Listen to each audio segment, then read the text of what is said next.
Do do do do do do do do do da da do da da do da da da do da da da da da da da do da do do do do do do do do do do da da no na na no na na no no no no no no no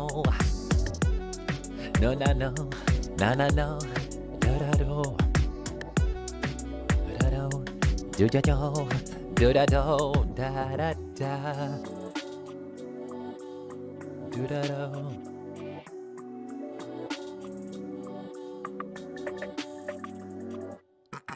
I do hope everyone is feeling ready for class. Come on in.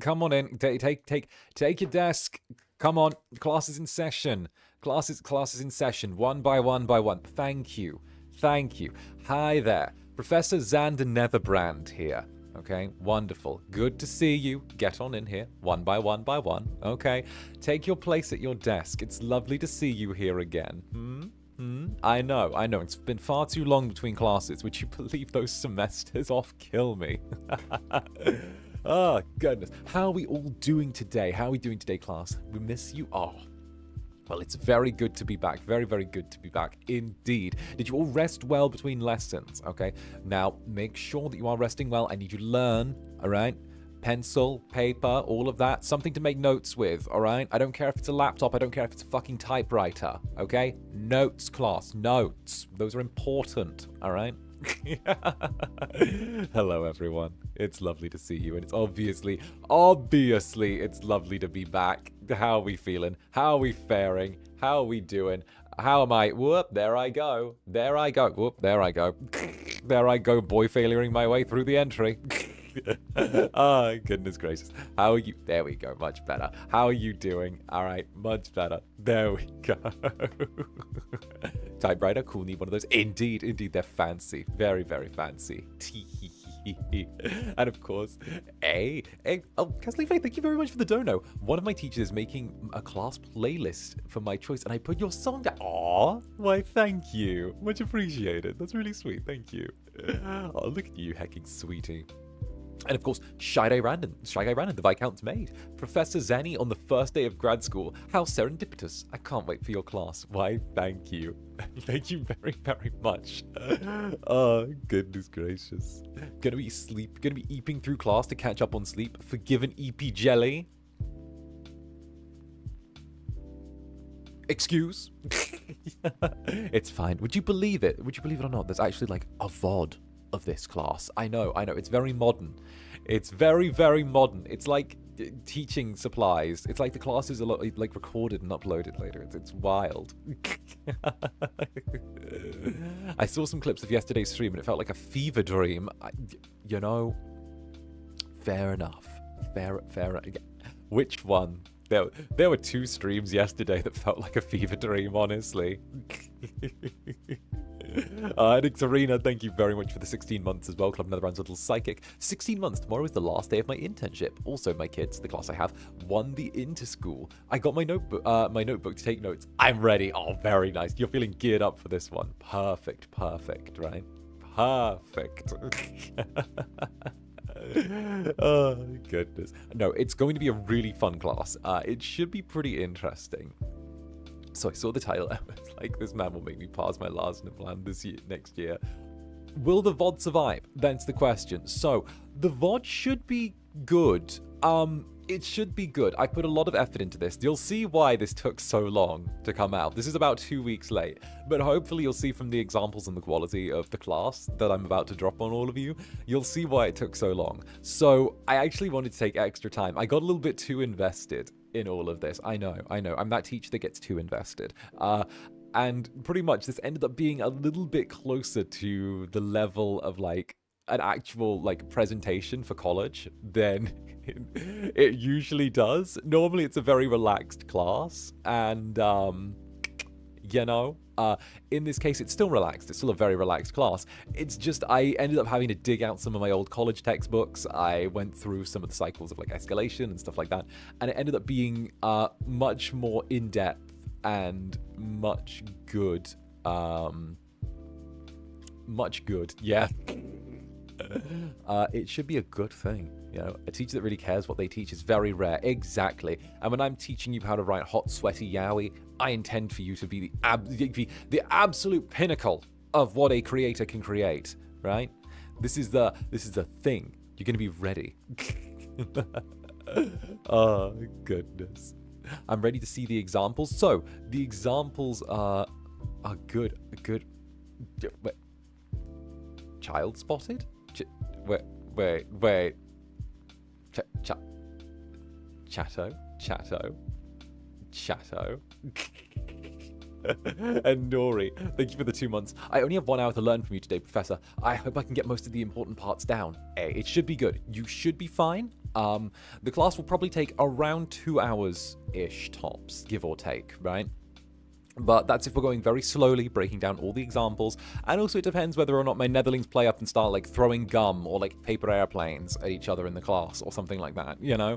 Listen, you guys are very good at what you do, and you know I love my classes. A little bit chaotic, so I'll try and see where we go from there. And Idle Boys, thank you for the super Idle Boys. Oh, Step Professor, I'm ready for class. JK, I need to go to work. Hopefully the VOD survives for me to catch up on later. Have fun, everyone. Hey, all good, Idle Boys. Hope you have a good day at work. And of course, the VOD is going to be here. And if you want to have me on in the background at any point, then you're more than welcome to as well. This is one of those ones where if you can't get to the screen and see the examples, then you can also hear them as well. I will be reading out examples and also reading out what's on screen and like discussing things with you as we go as well. So this is going to be good. It should be good, you know? And thank you for the super. For the baby netherlings, you're in for a treat. The professor is very professional with a resume to boot. Let's have a civilized class of adults on lemons. True. There might be netherlings here who have never done one of the classes before. If there are, hi babies. Hi. Good to see you. If you're new here and like you haven't seen a Professor Netherbrand class before, hi. I teach you how to write adult stuff. I teach you how to write adult stuff, with the idea of like going through essentially fanfic and teaching you how to write very like compelling adult stuff. So, you know, it should be very interesting. This is my first time in class. Oh, wait, is it your first time? Is that allowed? Well, I haven't been taken off of YouTube yet. No, it's for educational purposes, of course. Of course it's for educational purposes, tee-hee. Edixtina, thank you for the 15 months. You're our biggest enabler of spicy headcanons. Trust me, my notebook and pens are ready. Tee-hee. Thank you, Professor Netherbrand. You're more than welcome, darling. More than welcome. And Eltron as well. Thank you for the 9 months, Club Netherbrand's chef. Zanny writing streams are peak comfort, even more if they're romance. I absolutely adore your writing. Why, thank you. Thank you very, very much. No, I will be breaking down some of my writings. I do have a few... I have like a bunch of writings that I had to make as examples. You know, it is definitely going to be very fun the way this is going to go. Of course, I have a slide specifically dedicated for this, but I'm going to say it in advance now. Thank you, Ryzar. Thank you, Ryzar 𝓂𝓸𝓾𝓻. Ryzar 𝓂𝓂𝓾𝓻, thank you very much. For giving me permission to write abject filth. Ryzar consented to be essentially my guinea pig while I needed a second character. And normally I'm fine with just like throwing myself in there. But Ryzar turned around and I was like, listen, I need a second character, buddy. And like, I'm not trying to be weird, but I need a backup person. And would it be chill for me to use you just for the sake of like, you know, the fact that it's a recognizability thing? And he's like, I'll go for it. I don't mind. That would be great. I'd love that. Hell, I'll read it afterwards. And I'm like, okay, Ryzar. Okay. He's a good bean, right? He's a good bean. He's a very good bean. So I just wanted to lean and say thank you to Ryzar as well at the beginning of the stream, and say thank you. I don't know which fucking friend how good a friend do you have to be to say to your buddy, hey, yeah, you can write some filth? For a teaching example. What can I say? He's a good bean. And it's winter. It's winter. Thank you very much for the super. I am so hyped for this stream. Zanny writing streams are always so cozy and actually helps me with my fanfics. Also, Blaze Lust. Whoa! Believe it or not, it's just because of the fact that, like, Ryzar's one of the people that I definitely figured would be, like, the least weirded out by me having to go up. It's such an awkward bridge to cross to be like, listen, I need someone to use in this for examples for the sake of teaching, right? Would you be fine if I wrote you and I in a series of various escalating positions in terms of an emotional, intellectual, and physical romance? It's like, sure, go for it. I'd love that. And I'm like, okay, let's go. Okay, cool. And Celestia, thank you for the super. Celestia, so ready with my notes and my cup of tea. Yes, let's go. And also, for anyone who is interested, oh, perfect timing, actually. Are there any other teaching/writing streams I can check out after this? There are a bunch. So I actually teach how to write in different genres, whether it's horror, whether it is just regular old smut. I teach a bunch of writing streams. So there's about, I believe, 4 or 5 on the channel right now. I believe it's about 4 or 5. All of them specializing in how to start writing, how to structure plots, how to do horror. I have like a pretty strong background in terms of writing, so I've tried to take that and distill it into a whole thing. Is there a playlist? No. I don't know. Maybe in a server somewhere that's hidden somewhere. There's like somewhere a link to like all of the playlists. Maybe that way, you know. Maybe it's in the about section of this channel that I don't know about. Maybe it's there. Maybe there's a server. Maybe there's also some stuff that disappeared and ended up somewhere, you know, that maybe it's there, you know, that went there via LimeWire. I don't know. Proceeds to run. And Titus Four Pants, I hope you set homework after this. I volunteered. There is homework at the end of this if you're interested. There's a very small amount of homework afterwards if you wanna take up a little challenge. I do have a homework section at the end where you can take a little screenshot and do a tiny little task that I can put you at the end to help. Tee-hee-hee. And of course, Peach, thank you very much for the glizzy.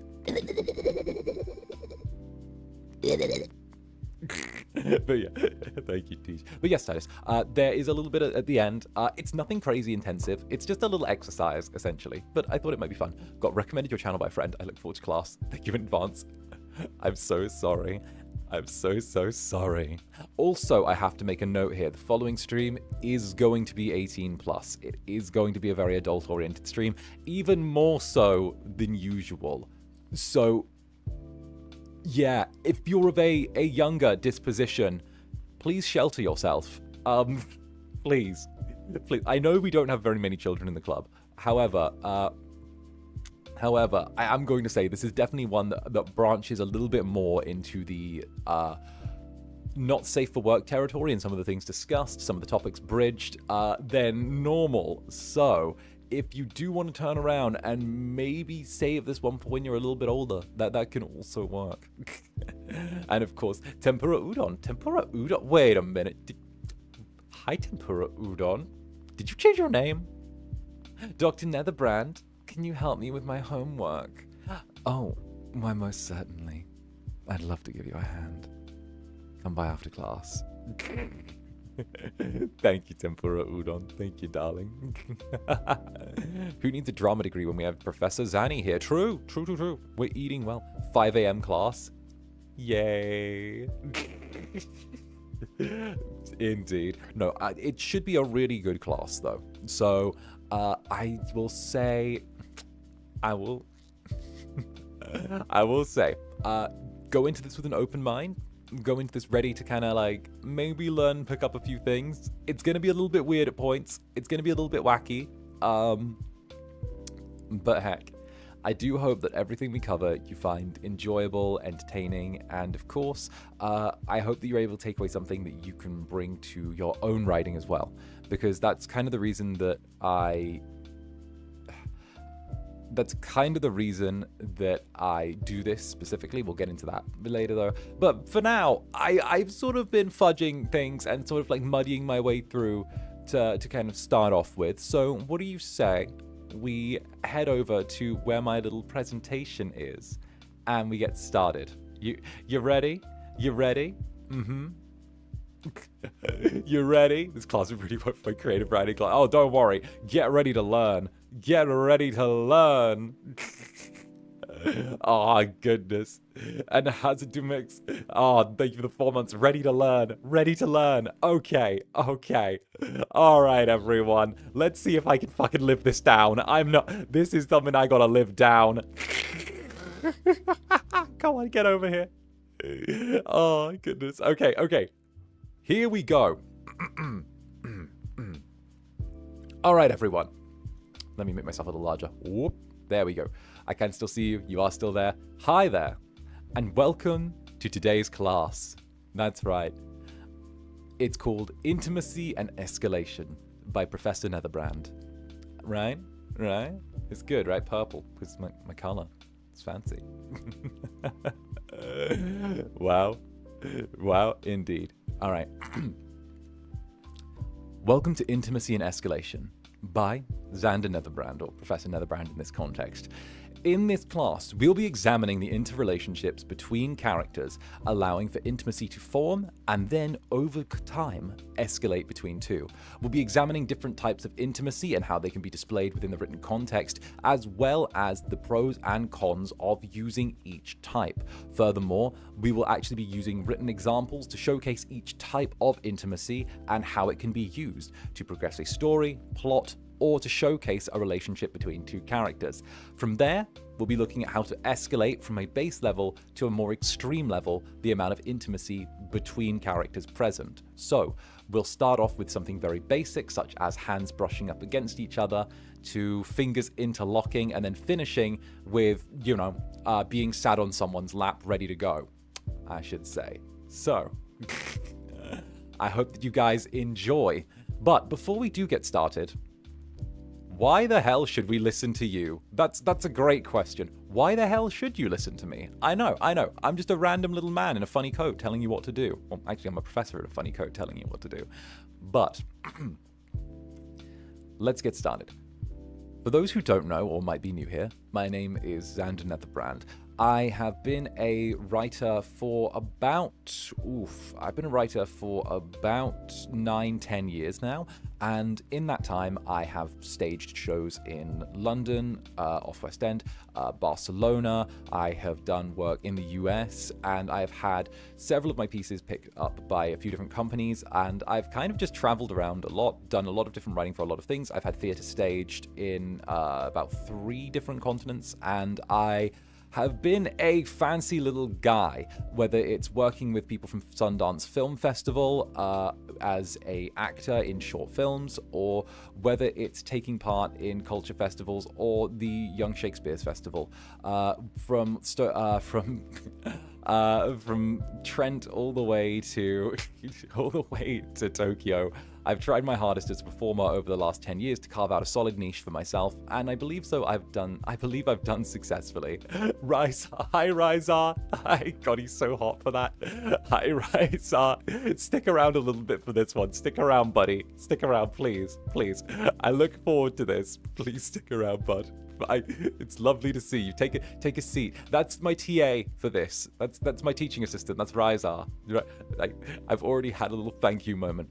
But yeah, but pretty much, I worked hard to get my degree. I've tried to make use of it in every field that I've gone into. And of course, before joining FSP, I had a pretty full-fledged creative career as well. From theatre to film to movies. I tried my damnedest to make sure that I could carve out a little spot for myself in a rather unforgiving industry. But I'm sure you're wondering, why am I doing this? Well, that's a good question.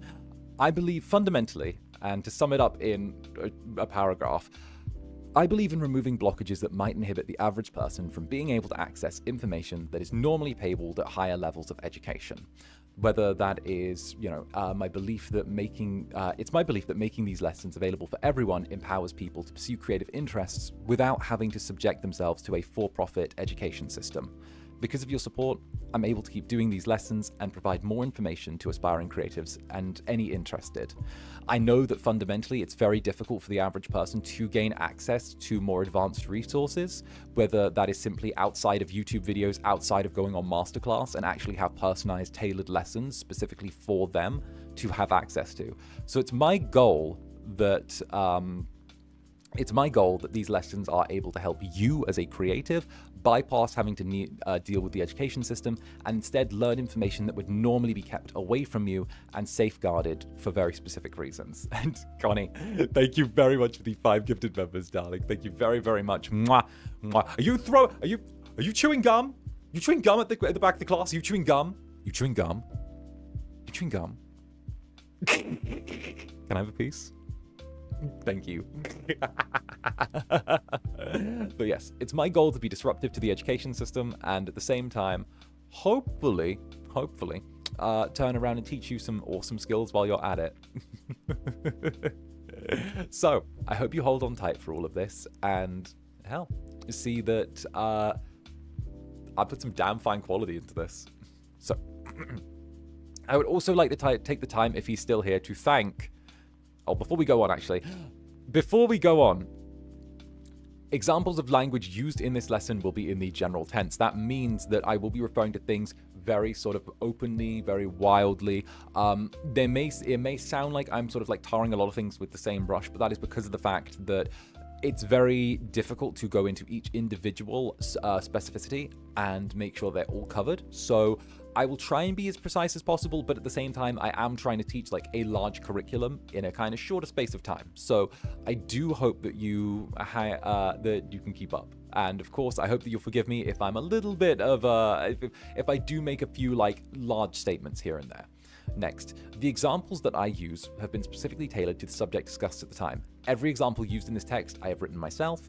Every example used in the lesson I have gone back and forth over to make sure that it highlights the parts of what we're studying precisely, and they were all written by me. So heck, I hope you enjoy. Yes, that does mean that you will get some smut written by me during this lesson, actually throughout this lesson. So if you want to see what my writing style is like,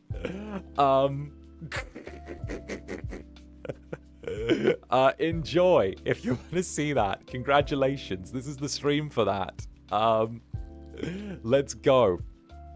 Next, romance comes in many forms, but we are going to be focusing on the development of intimacy leading into the physical act itself. So I know there are going to be exceptions to some of the statements that I do make and some of the things that I do teach. However, this lesson is going to center around intimacy leading into a physical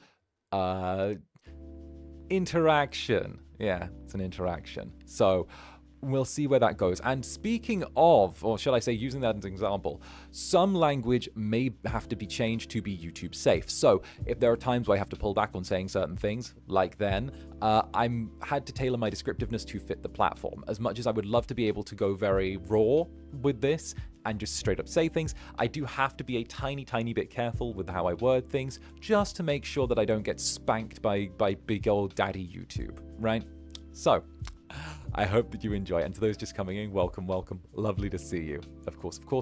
One small little aside as well that I always do at the start of every lesson is if you do notice any typos or any like small mistakes in the presentation, I am dyslexic. It's something that I don't really hide. However, I hope you're willing to forgive me. I didn't really have a second set of eyes on this. This is just sort of me. So don't worry. I understand what's being written and I'll translate it if it does have any like typos or anything here or there. So thank you all for putting up with that. It's something that I also have to put up with. But there will be pauses as well every few slides for questions. So if there are questions, do feel free to let them know. And also feel free to stay active in the chat and chat amongst yourselves. Feel free to just hurl stuff out or like throw in little pretenses, statements, suppositions, any of that stuff while I'm teaching. Because I might just see something that like you say or do, and I might just bounce off of that. And that might lead me into like another bit as well. So I do hope that this has been a solid little entry. And of course, one more thing. I'd like to thank 𝓱𝓸𝓼𝓽 for all of this again. I'd like to say thank you, 𝓱𝓸𝓼. My bestie used him as an example, let me use him as an example in the writing and just told me to go wild. I'm so fucking sorry for what you're about to see if you're still here, buddy. I'm so sorry. I'm so sorry if you're still here. And 𝔂𝓸𝓾𝓻, thank you for the super morning. Zander, how are you? Have a great day. I'm doing wonderful, darling. Class is about to begin. Take your seat, get comfy and cozy.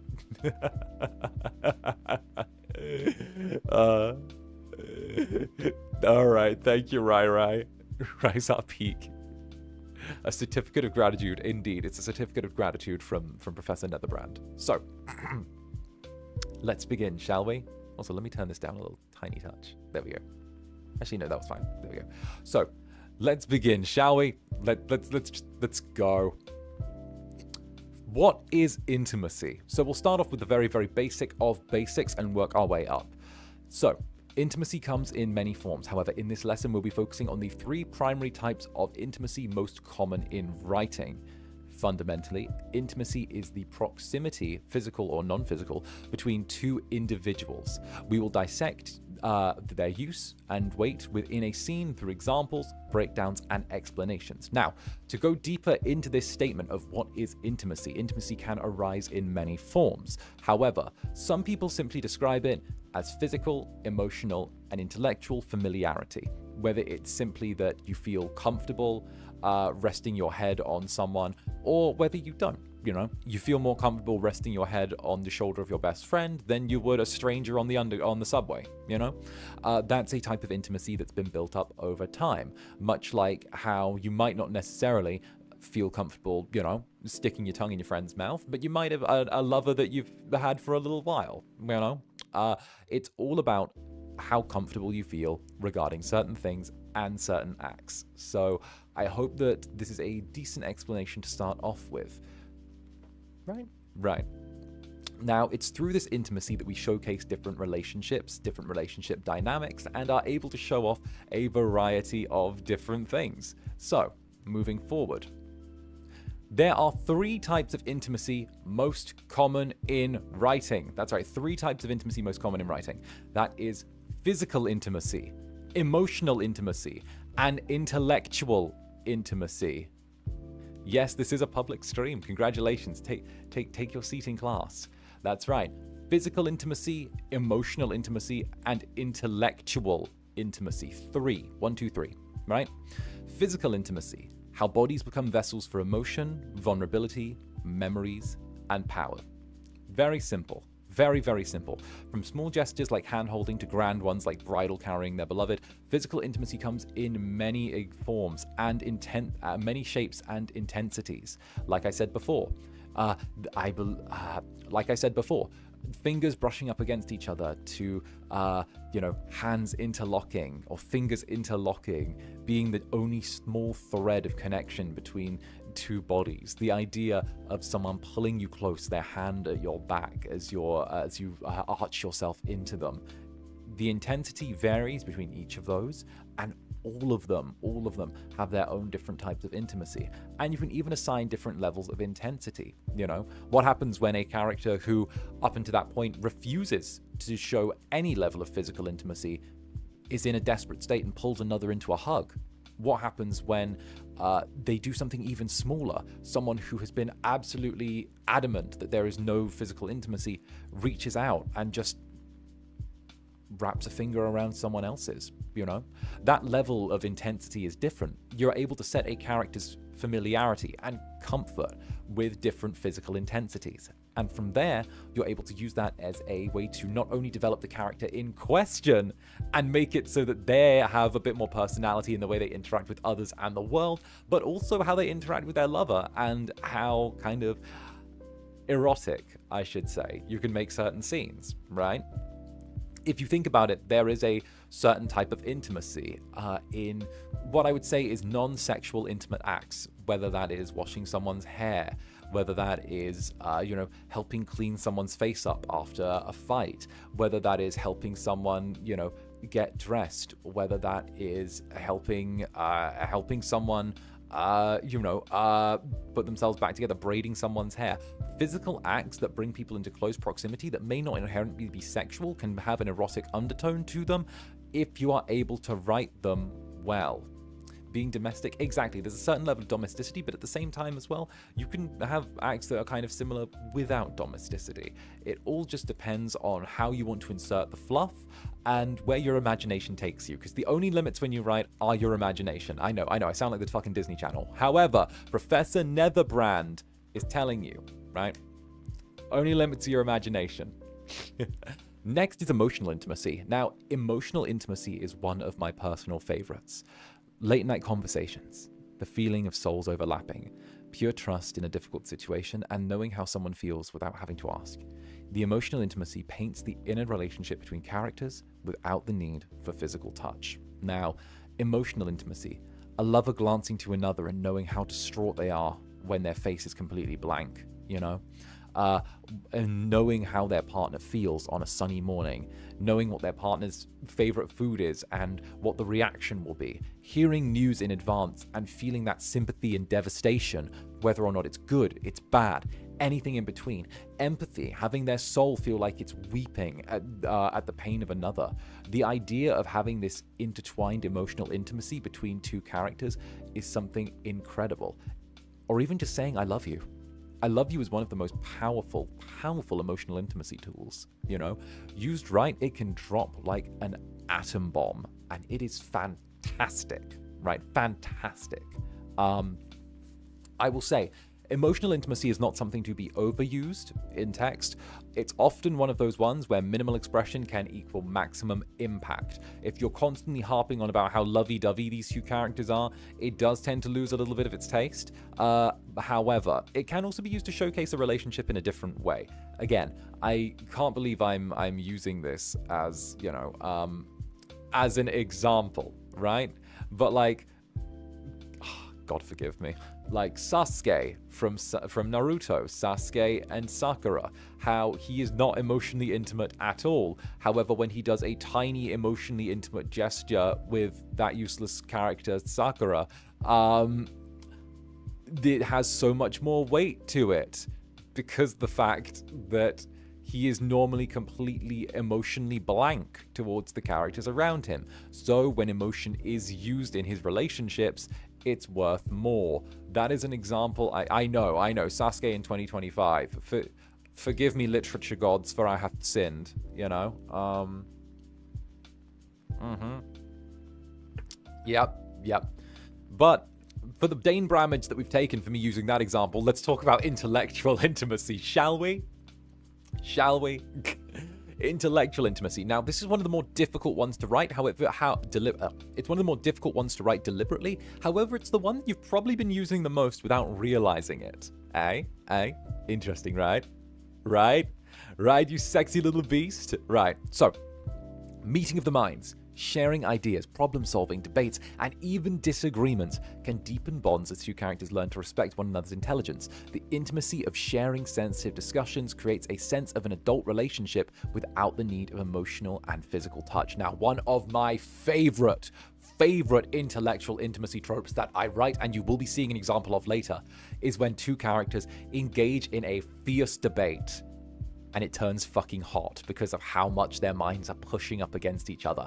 The push and pull of one character attempting to make the other fall into logic traps, fallacies, back and forth. The constant debate of why not, You know, the having characters with two strong opinions on two topics being opposite to each other, and then eventually having that boil over into not only a mutual respect, but that love of each other's mind. So enemies to lovers? Well, enemies to lovers could be one example. However, even just having a casual conversation begin to have a certain level of debate to it, and there being that level of snark, that level of wit, is a good way to do it, you know? I think the best idea when it comes to this is witty banter. Wit is such a wonderful way to build intimacy and have one person bounce back and forth. Now, obviously, we're being very specific when we say stuff like rivals to lovers, academic one to another. However, this is, again, being very general, very, very general. This is simply a tool that is used in teaching, or simply a tool that can be used in any type of writing, whether it is, let's say, two college friends debating their class and what they took away from the lecturer's discussion, and then the two of them eventually having two different things that they took away from it and having to debate which is more relevant. What was the teacher actually getting at? And then it suddenly turning into the two of them having a deeper and newfound respect for one another as they both hold up their points, their ideas, their beliefs, and are actually able to back up what they say with not just jokes and wit and banter, but actual like facts and examples. Respecting each other's intelligence is a huge part of an adult relationship, so when we make use of it, it's always good to highlight this in adult relationships to make everything feel more fleshed out within your writing, right? Now, I know what you're thinking, you filthy little netherlings. How can I make use of these? Well, that's a great question. You're so hot for that. So, thankfully, I have a little stage ahead for this. Why do we need these? There we go. Why do we need these? Well, intimacy is what distinguishes romance from mere attraction. Now, there is a difference between romance and attraction. Attraction is simple, instant, and often superficial. It doesn't take intimacy to look at someone and go, they're hot. I mean, hell, I did that to Rizar when I first laid eyes upon him, you know?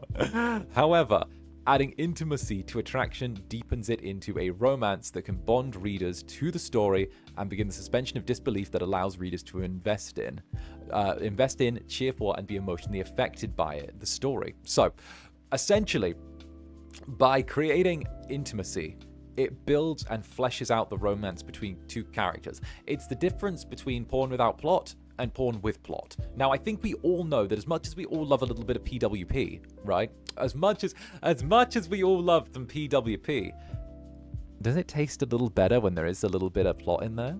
It tastes a little bit better when there's some plot in there. You know, when there's that little bit of a thread of something, even just the thinnest strand all the way through, even if there's a reason, a beginning, middle, end, a resolution, some sort of feeling, it tastes better, doesn't it? It's a little bit hotter. It gets me a little bit hotter under the collar, makes me sweat, makes my heart pump. I love it. Gives it a little extra flavor. It's the seasoning, right? Ah, yes, the plot. The plot, indeed. And Jackals, thank you for the 11 months, Jackals. Glad to see that. See you again, Professor Netherbrand. Glad I could be the star student of Club Netherbrand's resident drag queen, self-proclaimed. Happy 11 months. Thank you, thank you. Get on in here. We're teaching. Get in here. Get in here. And PWP is an abbreviation that always confused me since they both start with right. Since they both start with the P, they're the same. PWP and PW. That always fucking got me as well. But then again, we're hoping to turn your PWP into PWP, right? And that's simply because of the fact that it's hotter when there's a little bit of plot. Now, it doesn't have to be War and Peace, okay? It doesn't have to be anything by fucking Walt Whitman. It doesn't have to be, it doesn't have to be Shakespeare. It doesn't have to be the work of a literary giant, right? But what you just need is a conflict and a resolution, right? Conflict, resolution. Problem, conflict, resolution. 3 steps. Problem, conflict, resolution. Very simple, right? And what that does is it creates an extra sense of satisfaction. So it's very, like, if you're looking to do the bare minimum of PWP, right? So what you can do is have your two characters, have them encounter a problem, have them solve that problem by fucking, then have them enjoy the resolution or the aftermath of that before moving on. And that's the end, all right? It's really easy. Literally, characters, fuck, to solve whatever, move on. Easy as hell. Now, we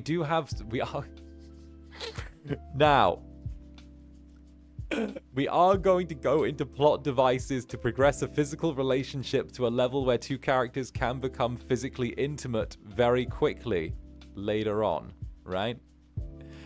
Backstory / world building. That's why I said bare minimum. That's why I said bare minimum, right? Like I did say bare minimum. So that is the bare minimum that you need. When I say bare minimum, I mean abject minimum. Like, I'm saying that if I turned up and just wanted to write smut, that is the bare minimum that you need to turn around and be like, oh, this is how you get that, all right? Like I said, general examples, okay? Now,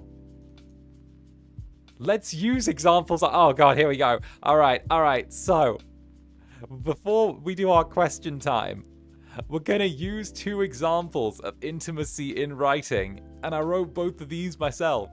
So buckle up, Buttercup. I hope you're ready. This is the part where there's no going back. All right. All right. Now, what we are going to have on the next slide is 2 written examples by me of romance. One is going to be without any type of intimacy, and one is going to be using all 3 types of intimacy. And it's going to show the difference in writing style when you have intimacy in your relationship versus when you don't have intimacy in your relationship. So I will be reading both of these to you, right? Little by little by little. So, are you ready? Are you ready? Okay. 1 is going to be a bad example. 2 is going to be a good example. That's what we're going to go with. So, example 1. All right. This is going to be, so example 1 over there. Look at example 1. Is our example of bad writing. Bad writing. All right. It was very difficult to try and get myself to write poorly. However, bad writing. This is a relationship without intimacy. So, Zander and 𝓱𝓸𝓼𝓽 often enjoyed each other's company. They often went to Zander's club together and talked about their days. Each thought the other was pleasant to be around. Zander appreciated that 𝓱𝓸𝓼𝓽 was kind and dependable. One night at the club, the 2 decided it would be appropriate to start calling themselves a couple, considering the amount of time they spent together. They both felt this was a sensible decision and went home content with their choices. Shit. Shit. Fucking shit. Garbage. Fucking garbage. Okay? Garbage. Doesn't matter what the fuck you call it. It's trash. Fucking trash. Eyes glazing over lifeless sex with an old husband because you're a rich debutante that's waiting for him to fucking die. Right? Like, that. Fucking lifeless. It reads like some, like it's awful. It's garbage. It's fucking garbage. I hate it, right? Do you realize I had to force myself to write that? I had to force myself to write that, okay? It sounds like fucking what's his name from the Nature Channel is going to be like, Zander and 𝓱𝓸𝓼𝓽 often enjoyed each other's company. It's awful. It's awful. Awful. Awful. I had to, someone said it. Preach, right? Preach. It's terrible, okay? It's terrible. It reads like a book report, okay? No one gives a fuck about that. It's unseasoned chicken, all right? You're seasoning like an old white lady in the kitchen being like, oh, I am bussing in this kitchen. I just used paprika. Like old lady cooking. It's old lady cooking, right?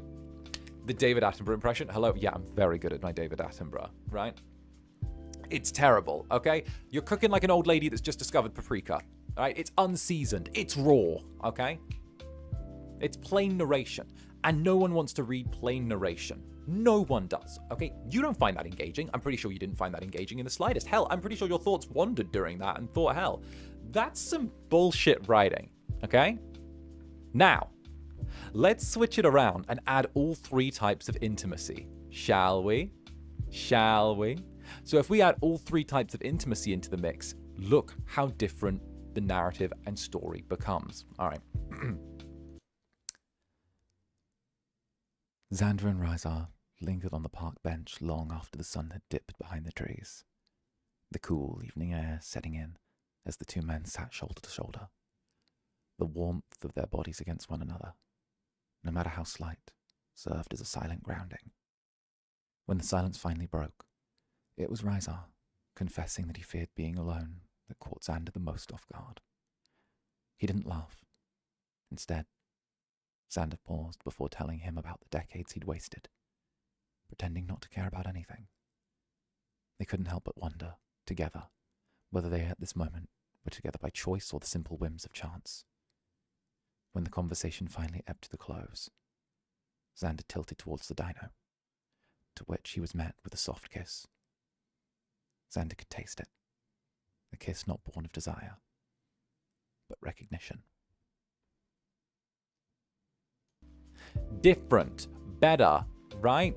finally, some damn fucking food with seasoning in, right? Not fantastic, but it showcases 3 different types of intimacy, right? You have to get, this isn't my like default writing style. This is like me trying to showcase the 3 different types of intimacy here.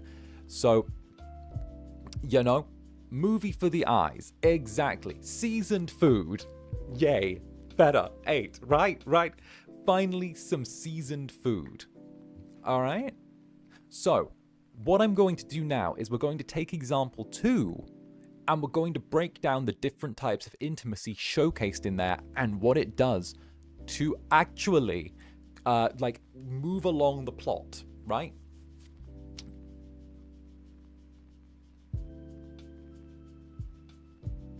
So what we'll do is, yeah, this is writing an example style. So again, this is to showcase the different types of intimacy. Again, don't slip up and think this is like how I'm telling you to write. This is to showcase the different types of intimacy, right? And get it. Like, it's not saying some prescribed number of being like, oh, this is, you need to do this, this, and this to do A, B, and C, you know? It's not that. This is, again, showing off how intimacy works in writing, right? So let's break it down, shall we? That's right, I've done a breakdown over here as well. Call me Brittany in 2006, because we're doing a breakdown. So what I've done is I have separated all of that, all of the example 2 into the 3 different types of intimacy. I have highlighted physical intimacy in orange, emotional intimacy in purple, and intellectual intimacy in blue. So I've highlighted all the way through. Right, the highlighting's got, right. So I've highlighted each one, and I've even circled a little extra bit for a throwback to the lesson. Now, for a throwback to our last lesson, I should say. Right, yeah. So, look at the highlights that we've got. We'll start off with the orange and see how that contributes to the overall scene. Right? And Hannah CCK, thank you very, very much for the 3 months. What a crazy way to celebrate 3 months in the club. Loving the lessons and the club itself. Why, thank you. I do hope that you're enjoying all of this. And let's go through now and, you know, go through the color coding. So, orange, the physical intimacy. The 2 men sat shoulder to shoulder. That shows us proximity, doesn't it? It shows physical intimacy because we already know they're on the park bench. They are sat shoulder to shoulder. It implies immediate touch, right? The warmth of their bodies, little typo there, against one another. Again, sensation. We're describing physical sensation. So we've put position, location, sensation, right? It's the exact same. So position, location, sensation.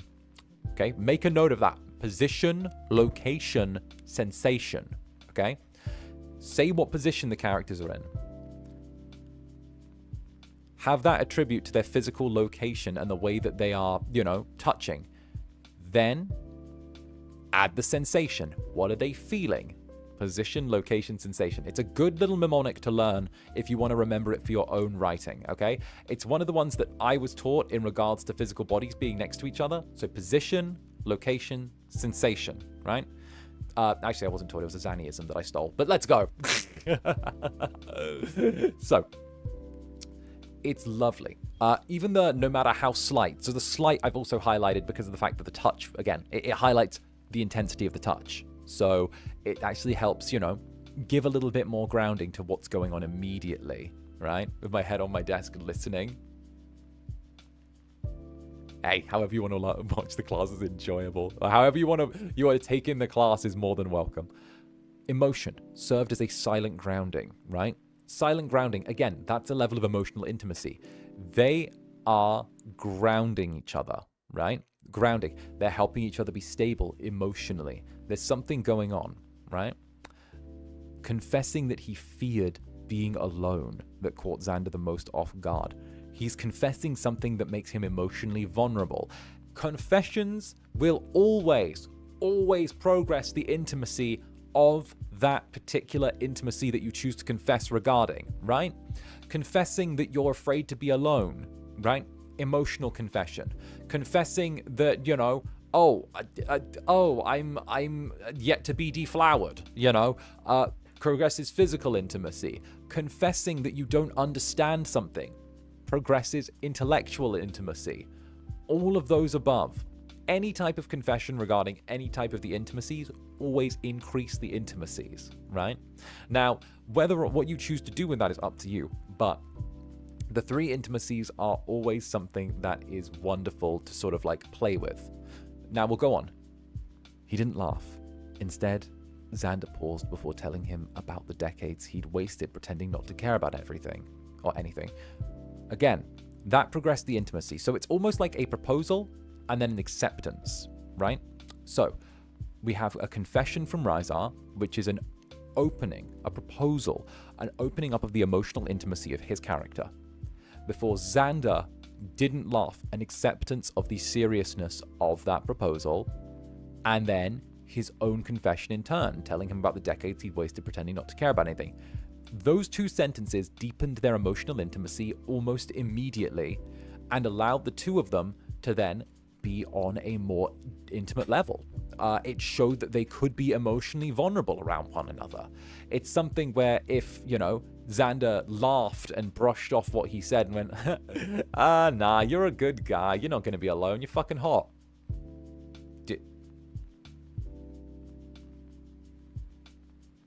Does that deepen emotional intimacy? Huh? No, it's the kind of shit you'd hear in a men's mental health week, you know, where they turn around and go, aha, I'm feeling depressed. Aha, buddy, go get a pint. You know, it's that kind of bullshit. This is so random, but wouldn't emotional and intellectual intimacy kind of overlap each other? It's better to keep these moments extremely distinct or just mush everything. Love this classic. So we are going to go into the distinctions later on. Do not worry. You're a little bit ahead of the class. Don't worry. There is a little tiny... I wouldn't say they overlap, but I'd say they're neighbors. And I think that that's a good way to sum it up. Don't worry. We will go into the actual separation, right? So... depends on the person. Some people don't want to be sad about stuff. Yeah, again, this is a very general thing. You could use this as a confession to anything, right? It could be a confession about, oh, I love da-da-da-da, you know? Oh, I have strong... Confessing they have strong feelings about anything is always a good route to try and, you know, open up that emotional intimacy. Again, we're speaking the general tense. So...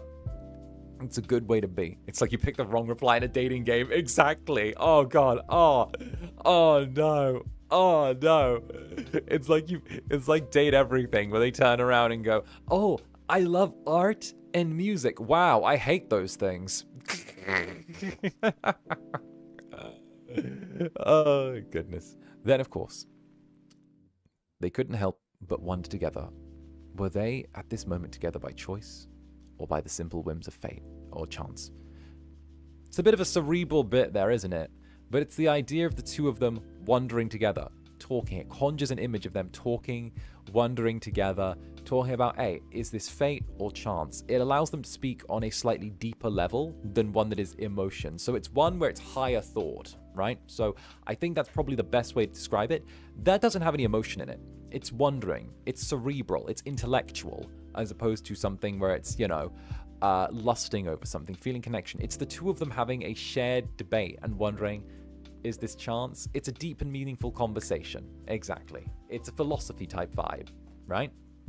Hey, meanwhile, wouldn't breaking that intimacy be a good tactic for showing barriers between characters, like when they're third wheel to a main couple or breaking this as a plot point? We do have an example later on. We do have an example where there's a little bit of angst in there.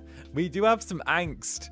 And also, you can use this intimacy that's been built to slowly throw in kind of a break point and cause angst in others. So you can actually really fuck up relationships by having them run into barriers in their intimacy and, like, you know, crack things. So if you wanna go with some angst, there is an angst example coming up later on, I believe. And having them hit one of these hard barriers is a really, really good way of kind of highlighting things. It's gnarly.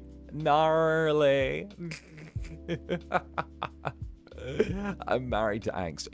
I know you are. Oh, goodness. And then we've got, finally, the physical intimacy. Now, we're not going to linger too much on this one. Zander tilted towards the dino, to which he was met with a soft kiss. Very simple. Sealing the deal, physical intimacy, kiss. Boom. Done. Right? Then intellectual, a kiss born not of desire, but recognition. I was kind of tempted to throw that one purple as well. It literally just shows the idea that this has been recognized of a kiss that isn't born out of passion or wanting to tear each other's clothes off, but one of saying, I see you. I chose blue because of recognition. The idea of being seen is something that is huge for characters. So when someone says, I see you, I understand you, right? It's something that's very, intellectually and emotionally fulfilling. So it kind of falls into both, but again, that's just one of those little examples. And also for bonus points, right? You see the little could taste it on the end? If you guys were there for the last lesson, which you don't have to have been, but it's a little throwback, I do have a specific engaging the senses. I do have an engaging the senses a bit in the last session. Or the last lesson. So the you can taste it, it's a good way of engaging, or the could taste it, it's an engagement of the senses, right? So I believe we now go to question time. That's right.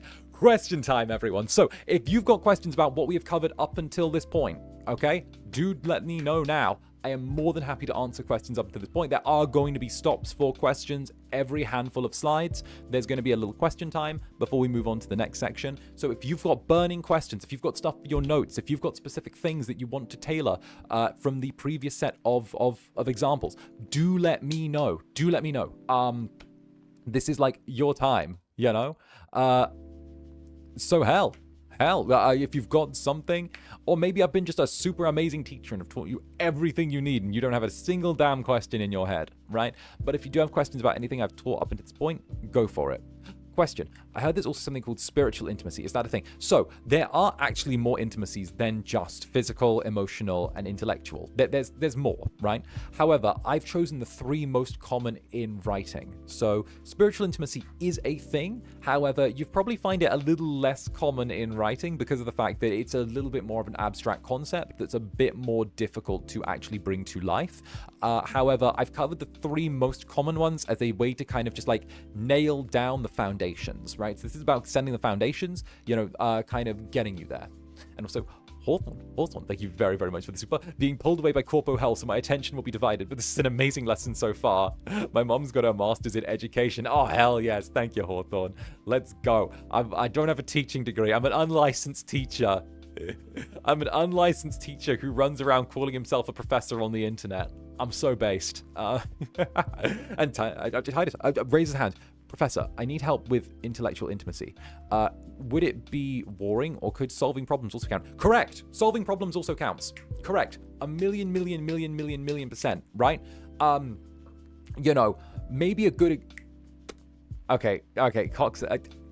forgive me, but, if I brandish the eyes. However, a good example would be like, 2 characters turning around and talking about how they could deal with the media and their presentation in there to make sure that, a third friend was taken care of and not fucked over, If you know what I'm referring to, right? That could be a good intellectual one. It's problem solving. It's the 2 characters talking about how they can fix things, and then one of the characters coming up with an answer and the other one respecting the way that they've figured it out, There you go.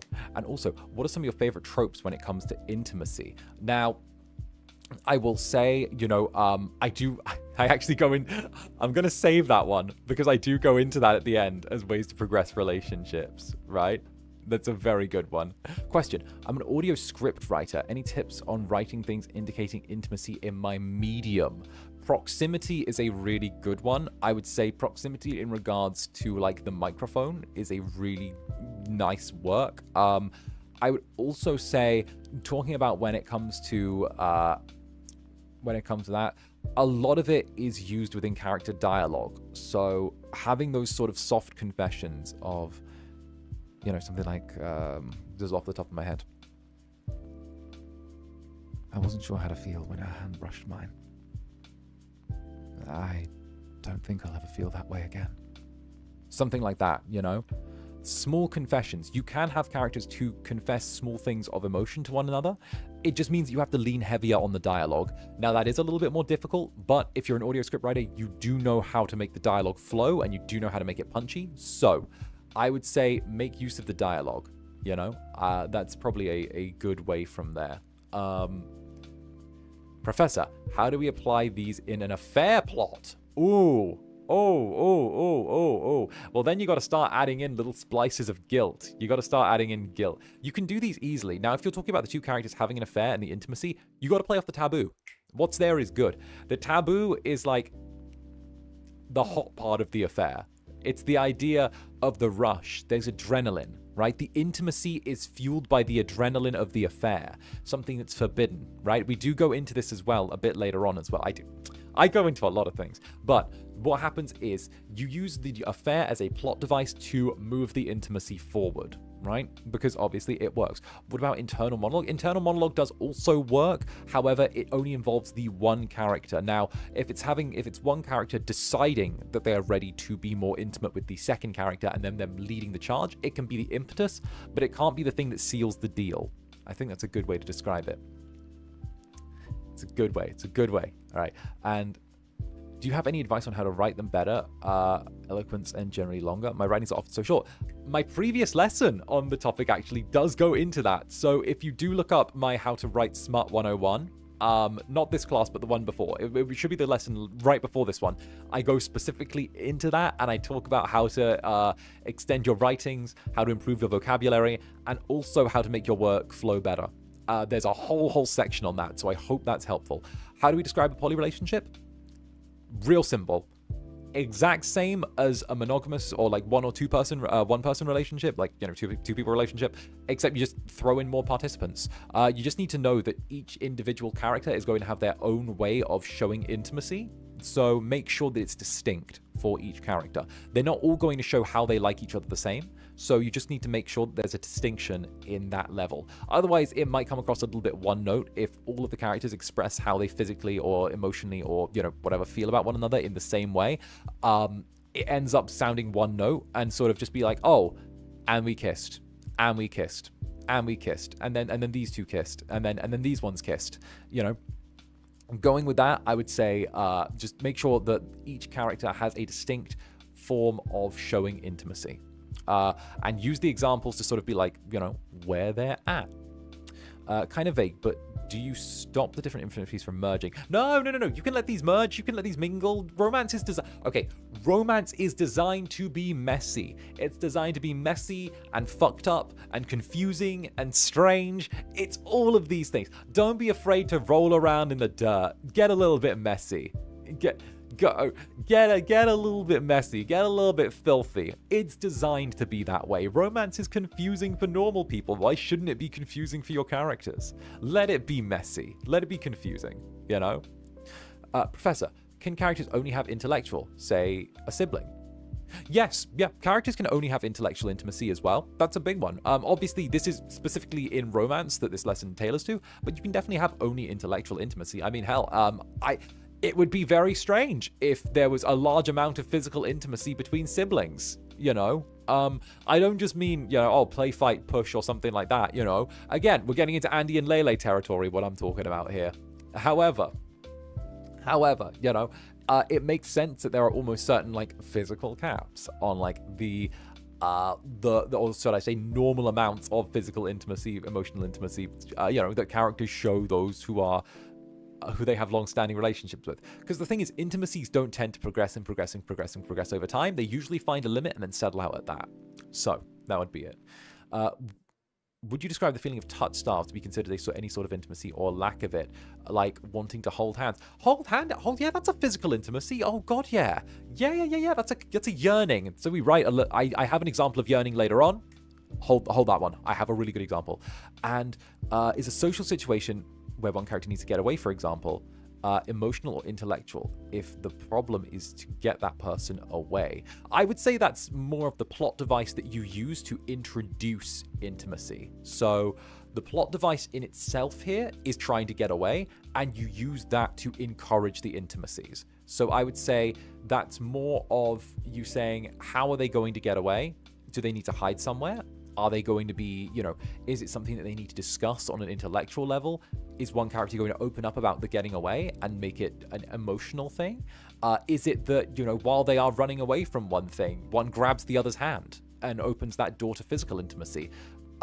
Definitely recognize the slight difference between that being a plot device and being an intimacy on its own, I hope that's helpful. I hope that's helpful. I'll take a few more questions before we start moving forward again. So let me see. Yippee. I'm on the big monitor. Let's go. Okay. Question.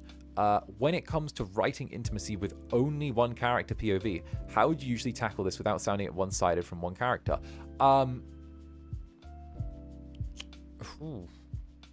So writing from one POV is inherently going to be about that character. It depends whether you're writing first person or third person. So if you're writing first person, where it's my hands, the feeling of his, I would say that's just simply perspective writing. A lot of writers do perspective writing.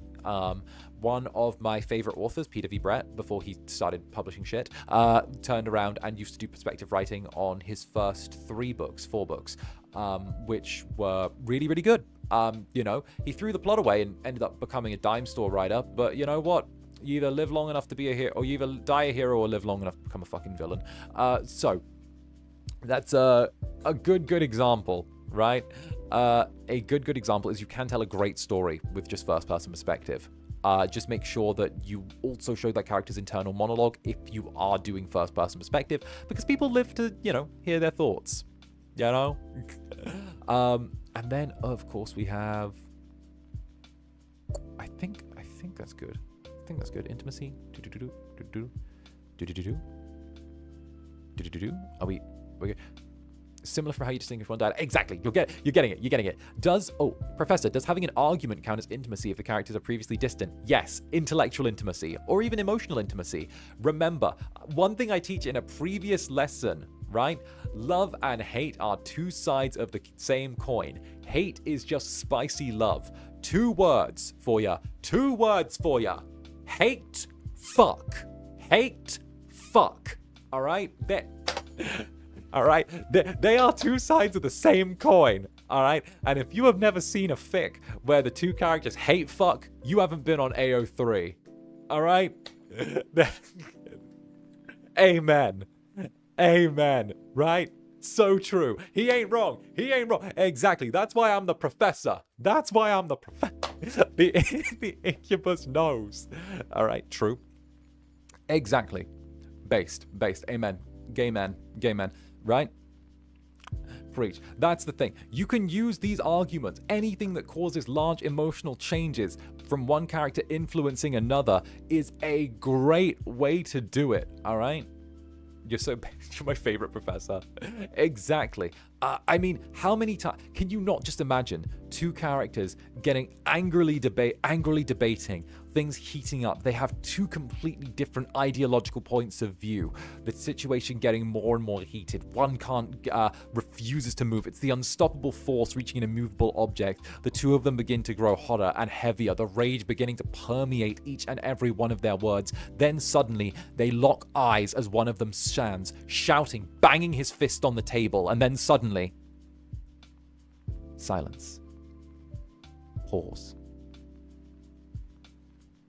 The feeling of a pin about to drop, tension heavy in the air. Before, lips crash together. One of them drags the other half over the table, thrown back, their upper back smacking against the desk as their shirt is torn open. Yeah? Hot, right? See? It's there. You see it. You feel it. You sense it, right? It's engaging. Hot. Exactly. The food is delicious. The food is delicious. Exactly. It adds spice. All right. I think we're ready to move on. Let me check what the next one is. Is this good to go? Okay, let's break down intimacy. Ooh. I thought we were going into another example. Let's break down intimacy. That's right. In the next slides, we are going to look at how to add each type of intimacy in isolation to a series of scenes, saving physical for last, you little devils, then breaking down each element that makes these scenes compelling, right? How do you develop intimacy between enemies? Respect. It's a hot one. Respect or disrespect. That's a good one. Actually, I'm following that. Respect or disrespect. Have the two of them get more heated at one another. Have the two of them get more worked up. Have the relationship progress over time. Time is the thing that works with escalation. We have a whole thing about escalation. There won't be homework after this. There's an optional little like extra task afterwards. So, I figured though, I could write you guys a series of examples and just go through them one by one. But in case you guys don't know, I'm a bit of a proud prick. I'm a bit of a proud little incubus, in case you can't tell. And I felt like it wouldn't show you guys enough of what I was talking about if I simply went, this is intimacy A, this is an example. This is intimacy B, this is an example. This is intimacy C, this is an example. So I set myself a little bit of a challenge, right? And I wanted to see if I could set myself a challenge to help you guys understand each type of intimacy. So I have written the 3 types of intimacy. However, I have added a restriction to each piece of each example. So when I write in emotional intimacy, I have set the rule that the characters cannot touch in the example. When I write intellectual intimacy, the example, I have made it so that the debate has to turn sexy in the example. It's a debate. I have to make a debate sexy, which is probably the easiest one. And then with physical intimacy, I've made it so that the characters can only touch. No talking, no higher thoughts, nothing, right? So, I'm using this to show how you can express each individual type of intimacy within the work and how one intimacy doesn't necessarily need the other two to stand up on its own. Each one is a strong enough pillar within a relationship to be able to showcase the best of itself, right? Yes, I smell food already. Yes, you smell food. There is food on the next slide. Okay. There is food on the next slide, right? But this is for education's sake, right? Distilled down, no mixing. You can mix them. You can mix them as much as you want, but I'm just showing you the pure, unadulterated, mixture in the vial before we put it into the cake. I'm showing you the ingredients of the cake on their own and show that you can still make, you can still take the eggs on their own and make a damn good omelet out of them. You can still take the sugar on its own and make some damn good sugar cookies out of them. You can still take the flour on its own and make some damn good bread out of it. You can take each individual element of a cake and it's still good enough to make a meal out of, right? So, who's ready for examples again, right? So we're going to be using the example of emotional intimacy to start off with. Emotional intimacy. So the challenge for this one is that the characters cannot touch at all. Not at all. No physical contact whatsoever. Right. Emotional. Yeah. It's a few paragraphs. Zander's voice trembled as he finally spoke.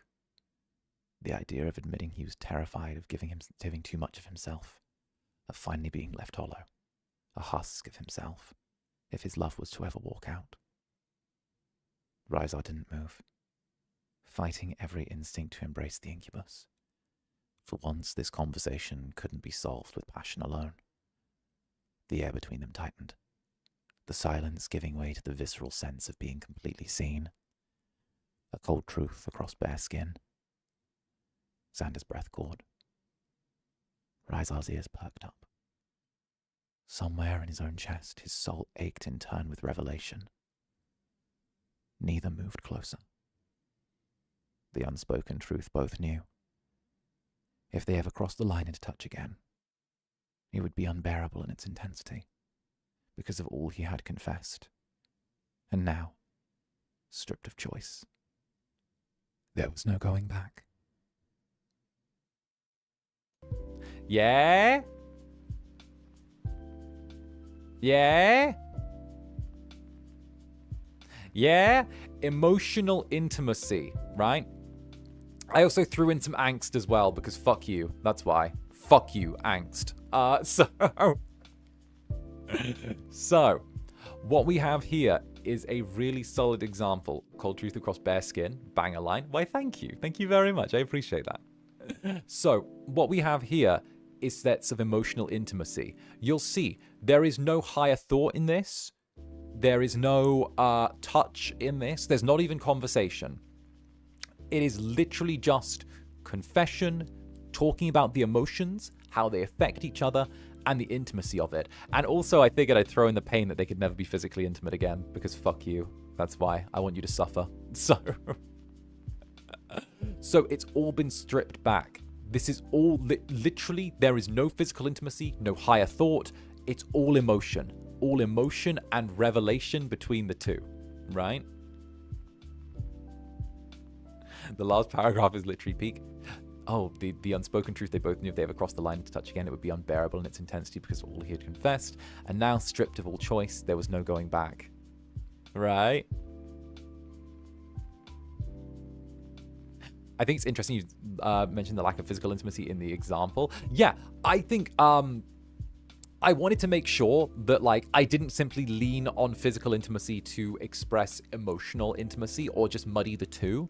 It's very easy to use one to enable the other, right? So when you use one to enable the other, you can do that, but I just wanted to make sure that, like, I wanted to make sure that if I didn't have the option, I might as well make it a plot point. You know, I can be cheeky like that. Listen, I set myself the challenge. I can be cheeky. If I want to make it a plot point, I can make it a plot point. Okay, I can do that. I can do that. I'm the teacher. It's my rules.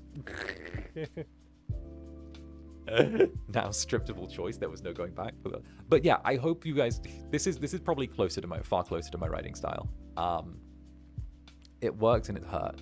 So essentially, by limiting one, it can emphasize the intimacy you want, like putting them on a stage. Exactly! Exactly. Gold star for you. You get a gold star. All right. You get a gold star now. There you go. There. Take that. I've stuck it to your forehead.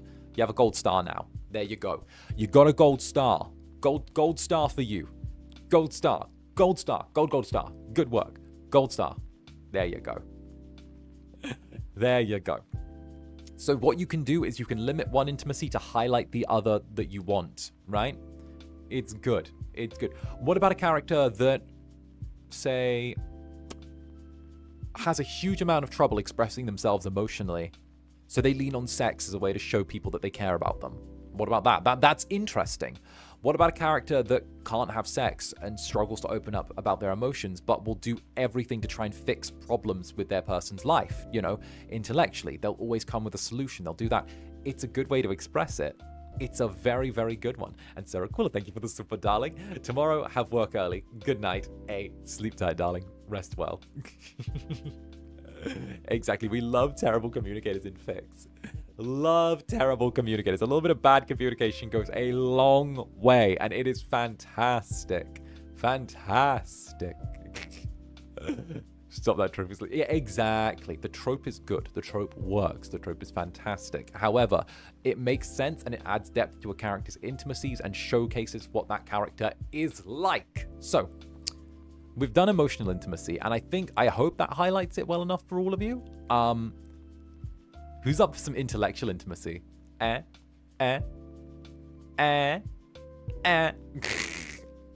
Don't worry, there will be a little stop as well soon to go through the to go through question time as well. But let's see what the next one is.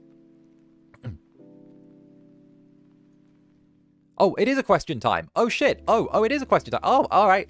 Yeah. No. Wait a minute. Wait. How much did we cover? 2, 3, 4. Oh wow. I only did like 3 slides and then a question time. You know what? I think that actually I did that for a reason. Okay. Question time about the intimacy on its own piece there. Question time about the intimacy on its own piece. More questions. There we go. So it's question time about the intimacy on its own piece, and then I was going to do 2 more intimacies back to back after that. So, here, yeah, we'll make this a quick question time, a mini question time, considering we didn't cover much. Is it possible to lead into one type of intimacy only to change it into another type? Hugely. Intellectual into physical is a big one. Emotional into physical. Usually most intimacies transform into a different type of intimacy. Hell, I think one of my favorite types of intimacy is characters like having very passionate sex And then after all of that's said and done, it's the two of them laying in bed and having a very deep intellectual conversation afterwards. Because that's a transition from a type of physical intimacy into, like, intellectual intimacy. A lot of times, the way characters will express themselves and the way these intimacies exchange and change is through one intimacy leading into another after a short delay. You know, it's good. Any tips about a character who's trying to warm up and trust an emotional intimacy? Any types when they've been hurt in a previous relationship? Walls, blockages, and have them, you know, those reach outs that I did before that I highlighted with 𝓱𝓸𝓼𝓽, you know, 𝓱𝓸𝓼𝓽 saying he was afraid of being alone, Zander say, you know, having his own confession in turn. Well, hell, have that character that's struggling with emotional intimacy deny things. Have them say no. Have them shut down those attempts to go forward. It's going to hurt like a bitch for the reader, but that's half the fun of it, you know? It's gonna be good. Oh, goodness gracious. And, of course, is it bad form? Oh, is it bad form to write one character who... Okay. Bad form to write a character who's emotionally closed off. Like, is this a necessary intimacy? God, some emotions needed, but, like, you don't need to make the character, like, all emotion, right? Just a little pinch, right? Just to humanize them. A human emotion amount, right? I'm not saying that they have to be weepy or sad or anything like a tiny sprinkling of emotion, just to show that they're not, like, a robot. But I would say that's it. You, like, literally, bare minimum, tiny sprinkling, right? Is it fine to include comedy into intimacy, or would it kill the mood? Comedy is great. Like, you know, I've always said, good sex is sex you can laugh during, right? If you can include some laughter, a little bit of comedy, then it's fucking hilarious, right? Like, I've always loved the trope of, like, two characters accidentally breaking something and laughing about it when they're getting intimate. You know, again, I'm talking about physical intimacy here, but, like, good sex is sex you can laugh during, you know? Did I miss any important segments? You've got the basics, but this lesson is designed that you can join at any point and hopefully catch up and step straight in as well. So don't worry, this lesson's been designed so you can pick up and join in at any point. Hell, I'm doing my thing. It's so much more believable and honest. Exactly. How can I write about intimacy in a mild way? That is a good question, and we do cover that later on as well. So when we say a mild way, I don't necessarily, you know, I'm assuming that you mean without too much spice, without too much anything, and that's a good way to sort of look at things. I would say just set a decent limit about, like, where you're going with that intimacy, where you'd like it to be.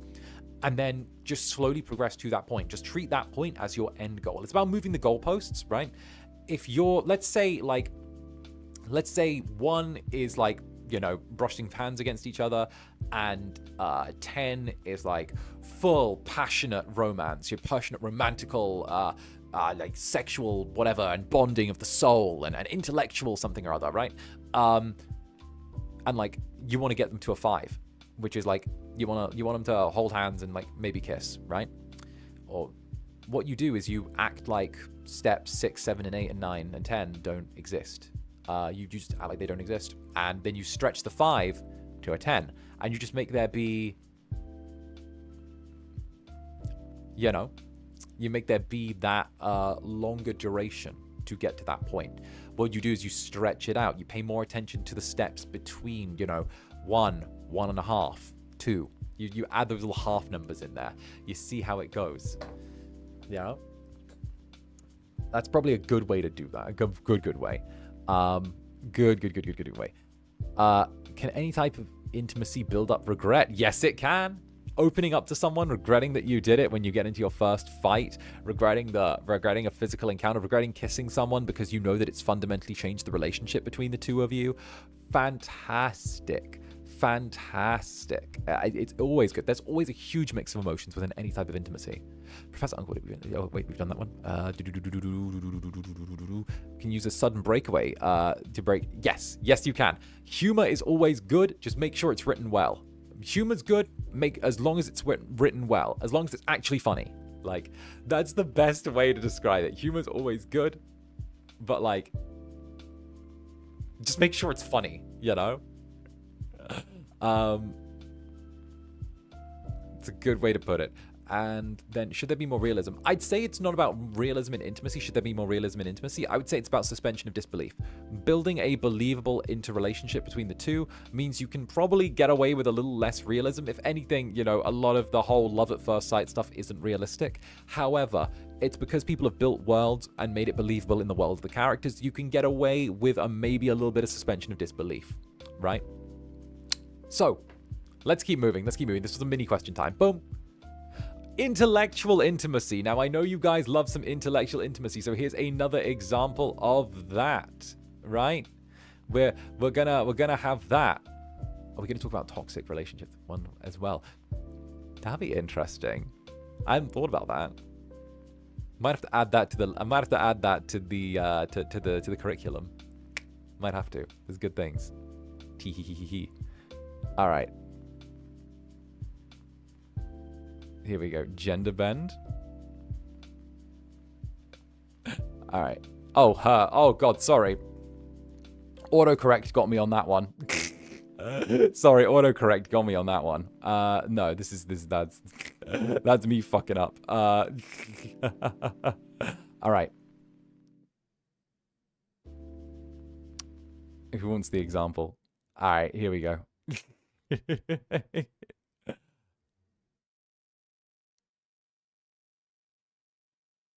Rizar tilted his head, challenging the Incubus with a wry smile. You really think love is just chemicals? Zander smirked, thin lips curving into a grin that dared him to push harder. Prove me wrong. What started as a playful debate grew in intensity. Their words cracked like a whip, each retort sharper, more well thought out, until their dialogue felt less like a debate and more something akin to foreplay. Rizar leaned forward, his sharp eyes gleaming, his words throwing Zander into a logic trap he couldn't unravel. He was dumbstruck. The Incubus paused for what felt like an hour before laughter cracked the surface of his unreadable smile. He had been cornered completely. The thrill was never in winning. It was being stripped bare of ego and cornered.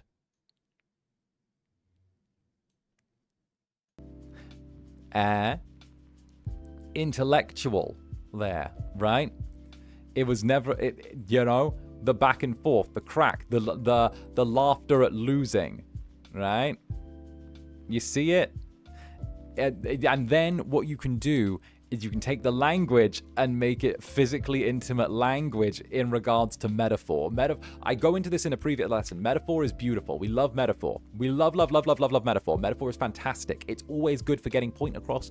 And of course, in this specific instance, right, nothing physical happens. There's very little emotion in here. I couldn't get away without any emotion. It was a sexy debate, right? It was a sexy debate. And obviously that little ending, the thrill was never in winning. It was being stripped bare of ego and cornered. Like, fantastic. Fantastic. I love that. I love that. So we go through, and again, use this, that. Exactly, my beautiful wife named metaphor. Exactly. It's literally about that, being dumbstruck, getting trapped, falling into classics, you know? The whole idea of this being a setup for what comes next. Intellectual intimacy is here. They feel comfortable enough to debate, and it's showcased in that. The retorts, the thought-out discussions, the dialogue feeling like foreplay. It's good. It's a very general piece of writing because, again, it's very cerebral. Intellectual intimacy tends to be very cerebral in nature when not accompanied by other types of intimacy. However, it does set up a really nice sort of like way where the scene can progress forward from there. Right? Like also the little bit, you really think love is just chemicals, and then Zander being like, prove me wrong. You know, don't get me wrong, that's not how I fucking am, but I needed it for the example. Like I said, brackets, tee-hee, tee-hee, look at me go, out of character tag. Back at it, you AI teacher. What's up, bitch? Strips your ego and bears your soul. Exactly. It's a nice little hot and heavy one. It sounds cool, right? So I'm going to go with the last example now of the types of intimacy, because don't forget, we're doing this to showcase each type of intimacy on its own, right? This is the last example for this. So buckle up. This is the physical intimacy example, all right? This is the physical one, okay? Okay? You want some fucking food? You get some fucking food, all right? You want some food? You get some food. Okay?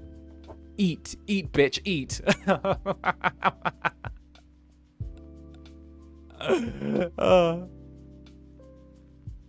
Physical intimacy. All right, I'm moving myself here. I'm so sorry, Rizar. I'm so sorry. I want you to know this in advance. I love you and I'm sorry.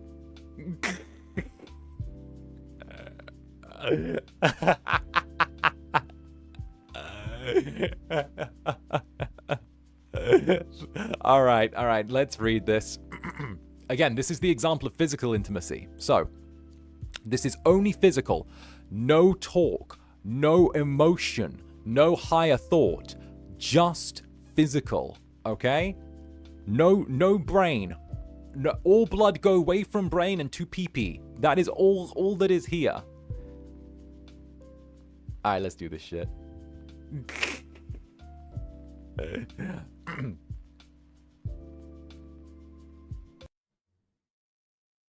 Rizar's arm slipped behind Zander, and before he could react, he pulled the Incubus flush against him.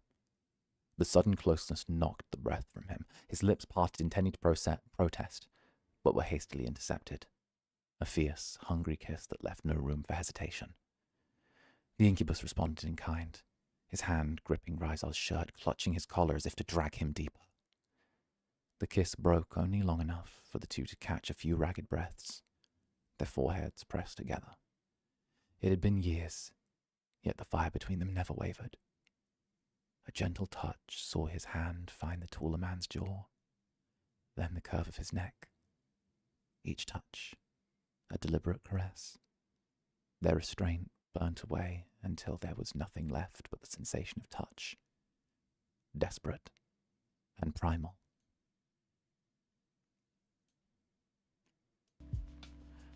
Intimacy.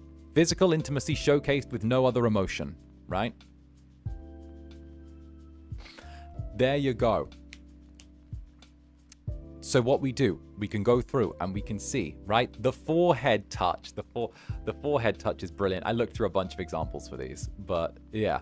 The restraint burning away, the idea of being left with it, right? Like, yummy yum, right? The idea of having an arm slip behind you before you could react, you know? The movement, the sensation, the actual proximity against each other, right? Again, we have it. Like I said earlier, right? Position, proximity, sensation, or position, thing, sensation, right? Those together, again, creating that perfect little blend, okay? Then the Incubus responding in kind, his hand gripping Rizar's shirt, clutching the collar as if to drag him deeper. It's fantastic. It's fantastic. The idea of, like, I know I'm complimenting my own fucking work here, but the example here is literally just there is nothing but physical intimacy to show the connection between these two. The fact that Zander goes to protest and is then cut off shows a level, and is comfortable with it, shows the physical comfort between these two. The fact that he's comfortable with the idea of, I'm going to try and protest, but as soon as I'm told to shut up, I might as well get into this, you know? It shows a level of comfort, right? Feeding, thank you for the super. Feeding on to Lulu, drop the only AO3 professor. Onegai, please.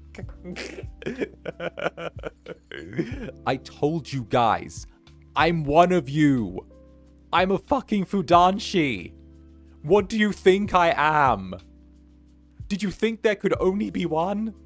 This isn't Highlander, okay? I am here. I am here, and I am here to teach.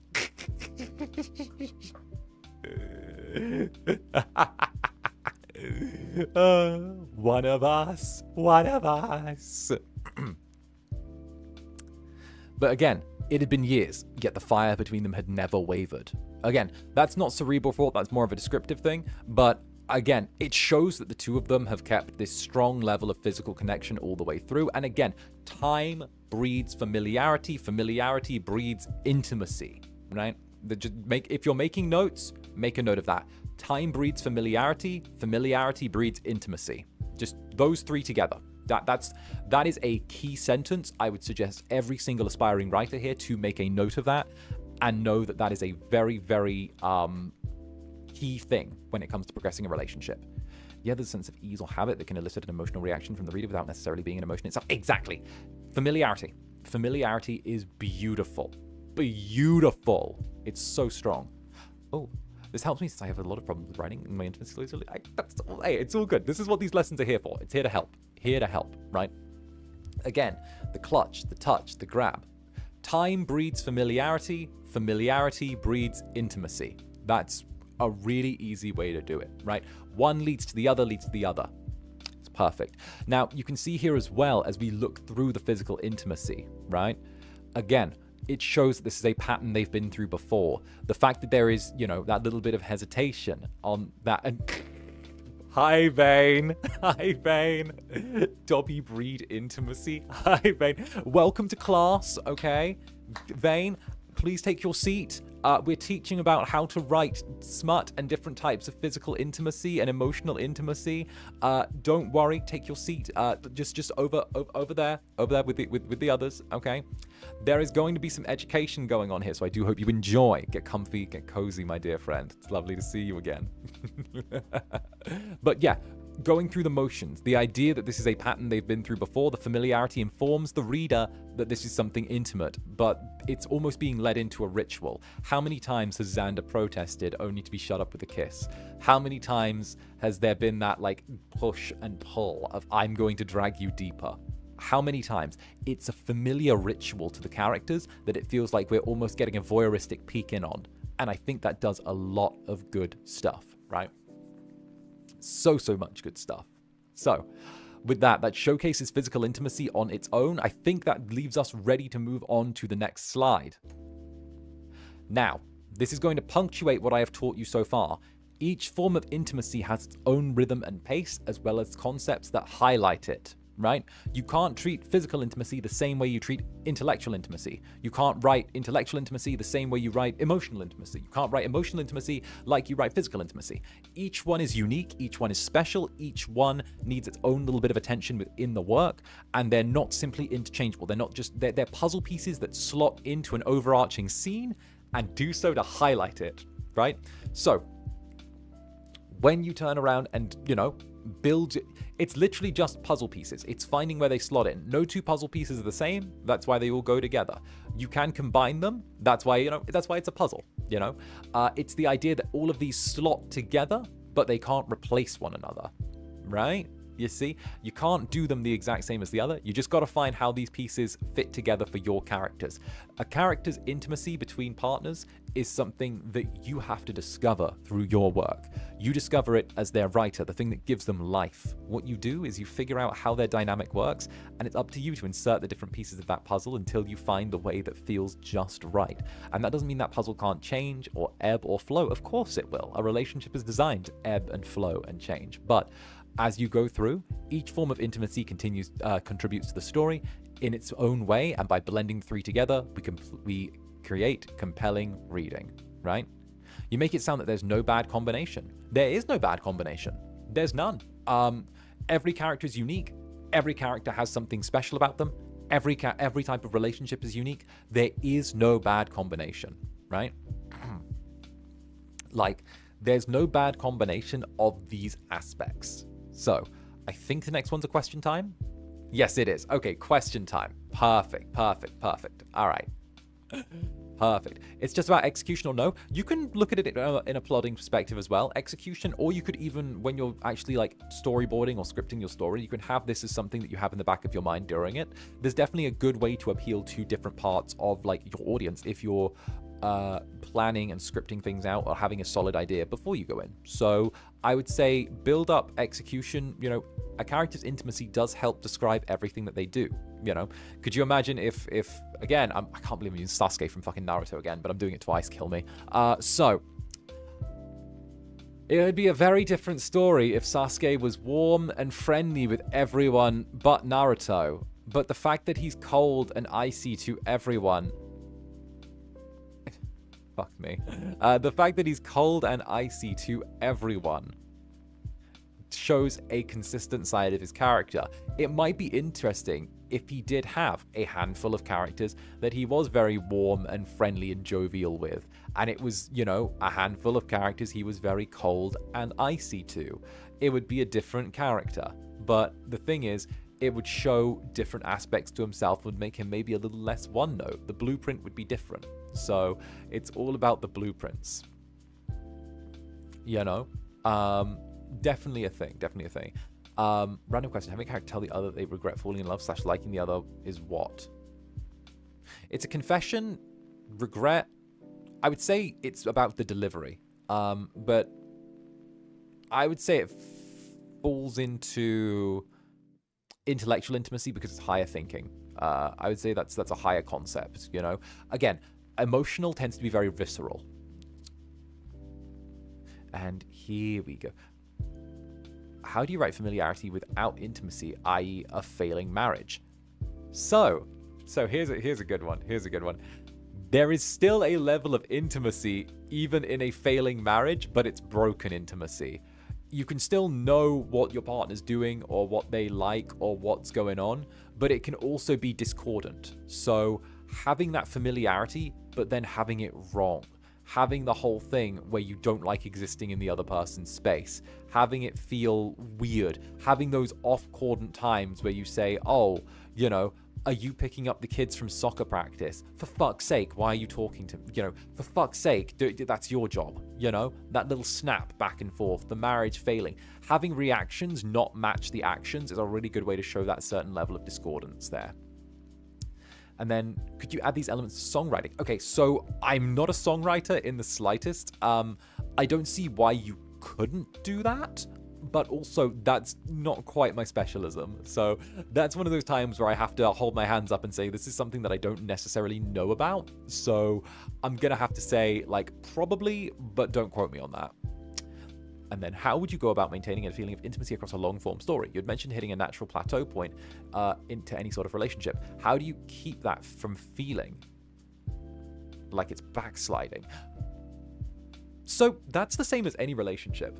Any couple that's been together for a really long time know you still have to do stuff occasionally to spice things up, right? It's the whole idea that if you go through the motions too much, you know, you end up with, I don't know, it's the idea that if you have the same vanilla sex every however often, you end up with a bit of a dead bedroom, you know? Having the characters do little things that are surprises, a little out of character for them, that show a certain level of appreciation, it goes a really long way to keeping that thing feel fresh, right? You know, have Zander turn up and give Rysar a little bouquet of flowers. He wouldn't normally do that. He'd normally be drunk at home, but a little bit of something that's out of character to show a level of appreciation keeps things spicy, keeps things guessing. Treat it like that, you know. I feel like you can have disorganized intimacy similar to disorganized attachment style. Definitely a conflict point. Exactly. Conflict is what makes relationships as well, you know.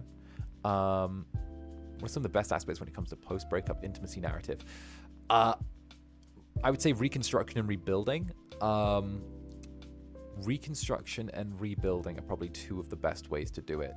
The idea that you need to continue to exist in each other's space and build back to something that is functional, you know, letting the feelings of like negativity go and then turning it into something that's a bit closer to a functional relationship, even if it's not the same. How do you incorporate hate into intimacy, specifically intellectual and emotional intimacy? Oh, you're asking spicy questions. Look at this one. Okay, this guy wants some spicy love. I see you. I see you with the spicy love there. All right, hate, spicy love, we love it. How do you incorporate hate into intimacy, and specifically intellectual and emotional? Discordance. All right, have one type of intimacy clash with how they feel, right? Have it be that on an intellectual level, they cannot stand this person. On an emotional level, if they start to think, you know, they adore them. Have it be that intellectually they know that having something with this person, this friendship, this emotion, this relationship doesn't make sense and it's wrong, but something emotionally pulls them deeper and they can't resist it. It's a moth being drawn to a flame.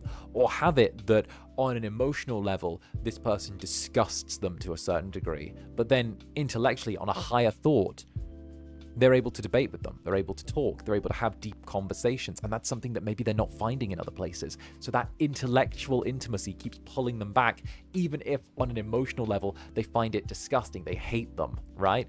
And then what you can do is you can play those two aspects of themselves off against each other to create inner conflict, which is beautiful in terms of writing, right? So it's, yeah, exactly, yummy. You know I'm doing a good lesson when the Netherlings in class are going, it's yummy, we're eating, it's yummy.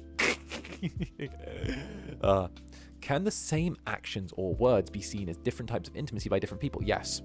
It's seen as more, or is it seen more as intensity? No. Each person presents intimacy differently. Like I said, I think it's a sliding scale when it comes to characters, how they experience intimacy. And I think that there are two aspects when it comes to intimacy. There is the intimacy being given and the intimacy being received. How one person gives it and the other person receives it. If, one person sees it as a giant romantic gesture that they've leaned in and given the other one a little kiss on the hand or something like that, then, that's a big thing to one of them. But there can be that level of discordance where the other character who received the little kiss on the hand doesn't think it's like all that much. It wasn't a huge romantic gesture. It was sweet, but, okay, cool. I think one of my, I'm awful. One of my favorite little tropes between, maybe it's because I'm an incubus, but one of my favorite tropes is a character that is somewhat promiscuous, or perhaps like romantically unengaged with others, very physically engaged, but not emotionally engaged with others, having someone fall for them.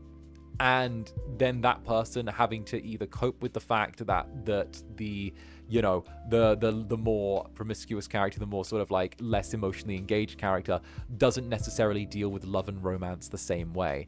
The idea where it's almost them going, well, yes, we were physically intimate, but that doesn't mean I'm in love with you. Like, while the second one's like pouring their heart out, thinking that this is like something delicious. Something that, like, this is something like they've met their true love, and it's like, this isn't true love. We had a really beautiful night, but I don't know if I can stop myself and be like that. I'm sorry, like that. Similar to an aromantic focus. Yeah, or even just the fact that characters can be built different. We don't even need to go as far as to attach, like aromantic labels to things or something like that. It's almost like the idea, again, that's a character that's more in tune with themselves physically than they are in tune with themselves emotionally, or maybe they just don't experience that emotion the same. It's a beautiful collision. The idea, and again, maybe it's because I'm an incubus, but I see it as a very easy trope to kind of like jump into in my mind, where it's like, look, the incubus doesn't get attached like that, but if someone falls for the incubus, then suddenly it becomes so much more complicated. It's kind of like the default trope I've seen a lot with like AO3, where it's like, okay, he doesn't get attached like that, and I see that as like it's one of my favorite tropes already. So I think it's well written and it's very, very it's very well done. And I think that even then, having a character who is less on that emotional romantic side go through something to cause them to begin to open up and sort of go from and start to see potential relationships, it's really beautiful. I think it allows for a lot of inner conflict. Then I like the flip side, the character who's physically flippant but can't handle love views and emotional intimacy gets all flustered at that. Exactly! Beautiful! That's the reason why they run from it, because they can't handle it. Like, you see the two sides of the coin. Unreciprocated love hurts more for the romantic ones. Exactly. It makes characters work for things. What if one person is emotionally avoidant? More angst, more delicious food, more delicious angst. Emotionally avoiding characters are some of the best ones. Hell, it's one of the reasons why people loved Sherlock like they loved Sherlock, Oh, I have a burning question between characters who decided not to overstep a friendship, but badly want to be more. How can you show their comfort naturally shift from that of great pals to that of lovers? Ooh, so that's an interesting one. Characters who decided to not overstep, yet badly want to be more. I would say making little mistakes around each other, being closer than they should unintentionally, you know? Is it that one of them is having a hard time one night and the other pulls them into a hug that lasts a little bit too long, and they both know what's going on and they both know it's been a little bit too long, but neither's moved to break it before eventually one of them does, and there's just a small little sorry afterwards, you know? What about crossing through their mind a little bit when they shouldn't, you know? What about thinking, I wish blank was here right now? What about seeing something that reminds them of the other person, you know? It's framing. Exactly. It's framing, and it's, again, like I said, giving and receiving. The reception and presentation of things that were previously just as friends between the two of them has now taken on a different undertone and is beginning to take a slightly more romantic tact with the two. They're doing the exact same things they did before, but why is it that it feels different? Why is it that it doesn't feel the same? Why is it that now when our fingers brush, when they give me a cup of when they get me a cup of coffee from that coffee place, I feel a tingle down my spine? It's beautiful. It's beautiful. Stuff like that. And Mr. Johan H, thank you for the mwah. Thank you for the mwah. Much appreciated. Take your seat in class. It's lovely to see you. Professor, do you have any tips on couples loving each other a lot but are too scared to reveal their relationship because people because of the lemony relationship? I would say, again, that adds to the emotional intimacy, I would say, with fear. I think establishing the reason why they're worried to reveal it to people, not just because of the lemony part, but obviously, like, you've got to go into specifics with how they have that attachment, why they think that is something that they shouldn't do. I would say exploring the why is probably a really good way to find where you're going next with things. Exploring the why is one of the most powerful things, in my opinion. It helps you dig deeper into characters, their interrelationship, and why they do things. So I would say make a note of that if anyone's taking notes here. Explore the why. Explore the why. Like little quotation marks, explore the, and then little quotation marks, why. Explore the why. That's a really good way to deepen character, and it helps you discover more along the way as well. I might not be able to give you exact one-to-one, one-for-one advice on this one, but what it does do is it allows me to give you direction. I might not be able to give you a fully sketched out map, but I can at least give you some cardinal directions, you know? Cardinal directions, or should I say carnal directions, eh?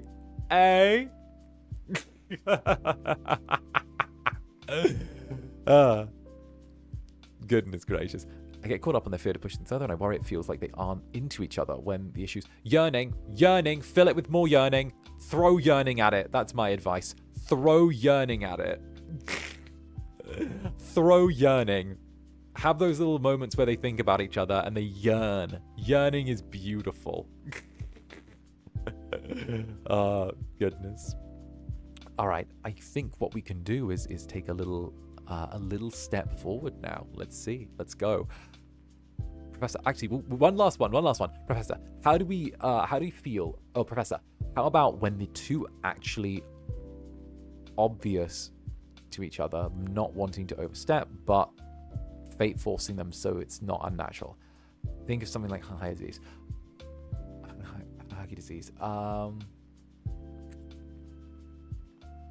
I would say hesitation. I know that sounds like a really generic thing to say, but if they don't want to overstep but they're being forced to, there's going to be a huge amount of hesitation, constant hesitation. They're going to need to open up and talk about things.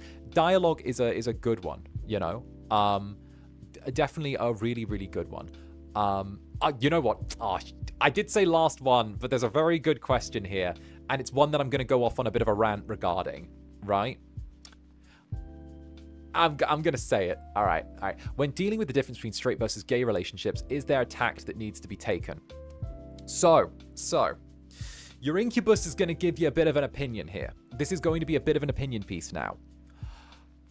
I think the best way to handle a a relationship is simply, regardless of the gender of any of the participants, is to just look at the characters as individuals and then go from there. I think that when it comes to naturally ascribing anything to like a straight or a gay relationship, it's usually best just to treat them the exact same, you know, and go from there. Like, if you want to, like, don't write like the fucking CW. That's about don't write like CW. All right, don't do that. Just don't do that. All right, don't write like Netflix. That's my advice. All right, because obviously, when you look at relationships with men, whether you look at relationships with women, the characters are, I would say, the relationships, yes, they do sometimes take on different dynamics because sometimes gender roles do come into a certain part of it. But at the same time, when it does come to fiction, what is fundamentally important is the characters are fleshed out in and of themselves enough to support their own weight of being within the world and their own place within the dynamics. Literally, just don't write like fucking Netflix. All right, it's really simple, right? Hi, my name's Zander. I'm bisexual, and that's going to be the 3 things you know about me. I'm bisexual. It's also Bisexual Visibility Month. That's my... Hi, I'm a Netflix character now. I get 1 trait, and you get it. You fucking get it. Congratulations. I'm FSP's first diversity hire. Let's go. You know. Exactly. It's a low bar. Exactly. Right for the kill. Right? Wild Dio. I would say just know a character's place within the world helps contribute to what a relationship fundamentally is, and just go from there, honestly. Like, go from there. Yeah, that's probably a good way for me to sum it up. All right, and then whoop. Escalation. Now, I did say this was about intimacy and escalation. So intimacy and escalation is a really good way to, like I said, let's call intimacy and escalation. Escalation's the part that we turn around and we say, oh, how do we get things more intense? How do we get from fingers brushing against each other to someone grabbing me around the throat and choke slamming me into a mattress? Well, fuck. You know? I agree, everyone should be treated as people. Exactly. Someone tell Netflix. How do we get from A to B? But how do we progress the intimacy between 2 characters, and how do we justify that steady progression? Well, by dissecting examples ahead, we can see how basic intimacy can progress into deeper and more complex dynamics over time, and how to utilize that in your writing. So, we're going to be using escalation as our way to take it from A to B to C. Remember how I spoke before about, you know, fingers brushing up against each other, to fingers interlocking, to being pulled against each other, to holding hands, to all of that, you know? This is essentially that, and how to make it sound good and justified. So we are getting close to the end of our presentation now. So we've got 6 slides left. Buckle up. And I do have a treat for you at the end. I do have some good fucking food for you at the end. I couldn't give you homework unless it wasn't an actual piece of Zander writing. There is an actual, like, piece of Blaze Lust in my own style that I did for this as a reward for you getting through to the end. Right? Yes, there's a treat at the end. You get a treat. It's your homework. The treat has that. Enjoy your treat. Yeah. Treat. Yeah, you got your fucking treat. Enjoy your treat. We deserve it. Netherlings when you feed them enough, but they still want more. Okay, here we go. Physical. Hands brushing accidentally. Fingers interlock. 2 bodies connected by the thinnest threads. Shy goodbye kisses turn to lingering goodbyes as bodies press against one another. 1 tentative kiss turned urgent and heavy. You know, it's the idea that characters can start off with small things, and then over time, it progresses, you know? Little by little by little. And again, I used bullet points here because I wanted to show 2 sides of the coin, you know? Hands brushing against each other turns into fingers interlocking with familiarity. fingers interlocking, bodies connected by the thinnest of threads. I love the idea of this like thread of just a couple of fingers interlocking, you know, and just gently growing comfortable that way. The idea that, you know, characters that used to be afraid to even have that physical sensation of touching each other because they didn't want to overstep are now almost always touching each other, connected by the thinnest of threads, their hands being held because neither wants to feel like they don't have a hand on the other. Like, that's kind of a beautiful thing to me. The shy goodnight kisses turning into lingering goodbyes as bodies press against one another. The idea that when the relationship starts off, right, it's very shy, it's very, you know, a little goodbye, a little very quick. Then suddenly the kiss turns longer. They don't want to say goodbye. Bodies press against each other. Warmth as if they're trying to fight and claw for every extra second together.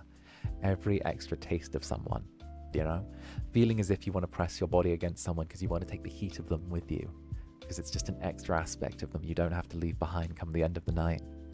It's enticing and it just begs for more. I think that's a good way to sum it up, you know? And then, of course, one tentative kiss turned urgent and heavy. You know, characters start off with just quick kisses at the end of the day, a tentative one, something they're shy to do, right? A small mwah, something shy at the as they meet at an apartment or something like that. The idea of that awkward first kiss during movie night because you're treating your lover like porcelain because they might break if you touch them too hard, suddenly turned into this urgent, heavy, lips clashing with each other as one pushes against the other. Urgent, heavy. There's no more of a sense of fear, only desperation, need, want, a blinding, endless abyss of desire, you know? That feeling that the other person is a drug and you are desperate to be satiated. See? Fancy. Fancy. Fancy. It's two sides of the same coin. You see beginning and you see end, and every step in the middle is up to you.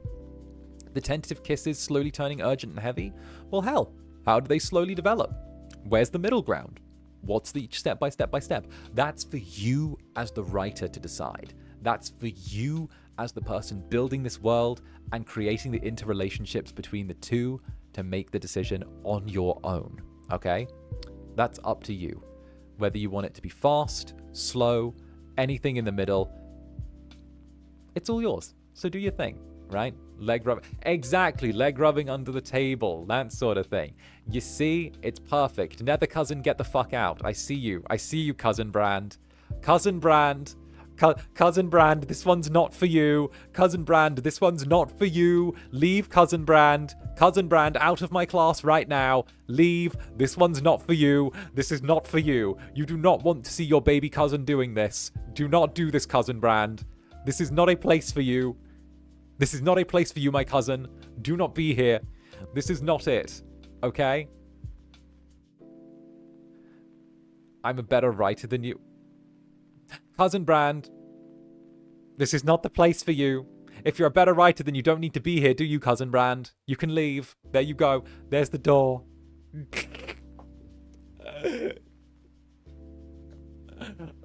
All right. Back to the lesson. I will not have cousin Brand being disruptive in my class. There shall not be disruption within my class. All right. Next point, though. What we've done is we've shown that these different sides are up to you, you know? Moving from one side to the other. You know? Doing that. Oh, God, now I got... Wait a minute. So it's... I show thank you for the super. Cousin Brand, substitute teacher? No, I'm the teacher. I'm Professor Netherbrand. All right? But yes, the steps between each one of these intimacies is up to you, and how you build from point A to point B is completely your discretion as a writer. It's your right that you get to choose and really just build the relationships the way you think is best. This is just the physical. Now, I didn't provide examples for the emotional or the intellectual just because of the fact that physical is the easiest example for me to give right now. However, moving forward again, because we are nearly at the end of the lesson, how can we justify the progression right? Now, I've said before, some of you asked earlier, how do we justify progression within a relationship? Time.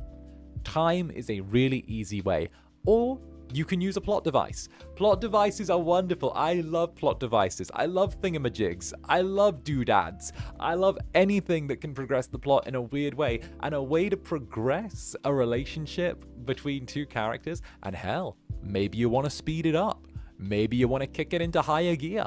Maybe you want to start doing 90 and a 60. Maybe you want to be going as fast as you along that back road as I did when I ran over that old guy one time. You know? Maybe that's the one. We love a good plot device. A thingamajig. A doodad. A whatchamacallit. A MacGuffin. We love those. They're great. Use plot devices. Hell, I decided, for the sake of all of this, to name some plot devices. To name some plot devices, right, for all of you guys that are commonly used within writing to justify progression within relationships, okay? So, let's see what there is. Or should I say, justify progression of intimacy within relationships, right? So, here's a list. That's right. This is just a few off the top of my head. Alcohol. Alcohol's a great one. Have two characters drink before you know it. Bish bash bosh. They're turning around and they're confessing, oh, you know, there was a candy bar when I was 12 and I still feel sad about not getting it, you know? It's a beautiful thing. Boom. Alcohol. It's easy enough to get in bed together. Fear. Okay? Remember, fear encourages a handful of things. Fight, flight, and fucking, you know? It's wonderful. All right? The fear is lovely. We love fear. Okay, fear is a good way for a character to end up being needing to confide in another one.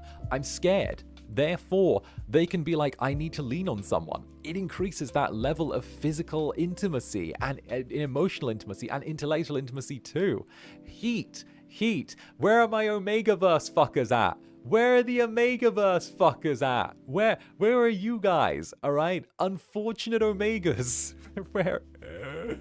Where are those there? Right, there you go. Fear fucking? Yeah, we're gonna die. Let's fuck. It's a great one. Exactly. Present gunshot. A little danger. Omegaverse, exactly. Right? Pheromones. Pheromones are a great one. You ever just want to get two characters in bed? Pheromones. Bish, bash, bosh. Easy. Right? Even then, it can get... But you don't even have to use these in a sexual context. Emotional context. Pheromones. It's that feeling of opening up. Feeling more vulnerable. Suddenly, you feel relaxed. You want to talk. You catch feelings that weren't necessarily there emotionally begin to unwind. After all, these are chemicals in the brain. Okay? It's going... Jealousy. Suddenly, one character is starting to get closer to another. And you think, oh shit, I'm going to lose this if I don't step things up and make things more intense. It's that confession. It's getting more intense. Hey, I just saw, whoever holding hands with whoever. I need to fuck them so they know they're mine. Bam. It's very, very good. It's very nice, right? The jealousy, the envy, all of that. I've just seen them having a very deep emotional conversation with someone. I need to tell them how I feel so they can understand it, right? It's the idea that you need to be this thing that acts as an impetus for them to actually push forward. Third parties, again, that's the idea of someone else coming in and beginning to steal your love. Maybe it's that they start developing an interest in someone else, so they feel like they need to... feel like they need to cement the relationship. Maybe it's the idea that they feel insecure within the relationship to a certain degree. So the idea of a third party is a threat. Obsession. We love obsession. Obsession's self-explanatory. You're starting to lose your love. You're obsessed with them. You need more and more and more. I think you is one of the most used examples of obsession, where, what starts off as what seems like quite an innocent relationship progresses because you realize the dude's obsessed, that kind of thing. And then, of course, personal distress. I'm going to say this, and you guys are going to look at me a bit funny. Kill their dog. You want characters to get together, kill one of their pets. right? Kill one of their pets. Why? It creates a heightened emotional state where they're going to need to lean on another person, right? They feel bad about losing something they love. They feel like they need to lean on someone, right? Like, cause some sort of level of emotional distress to them. And what it does is it means they need to lean on others, okay?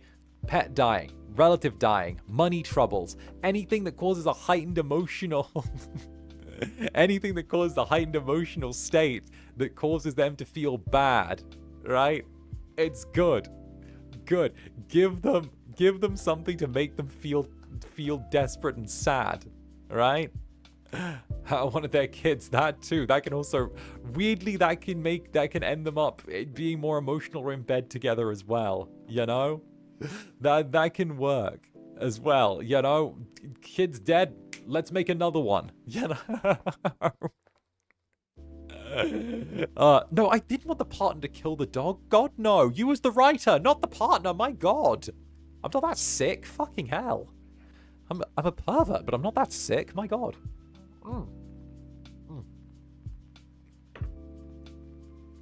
But that's how it works. And of course, one of my favorite techniques, like I just said, have something bad happen to a character and have that character seek comfort in the arms of someone they might not know too well.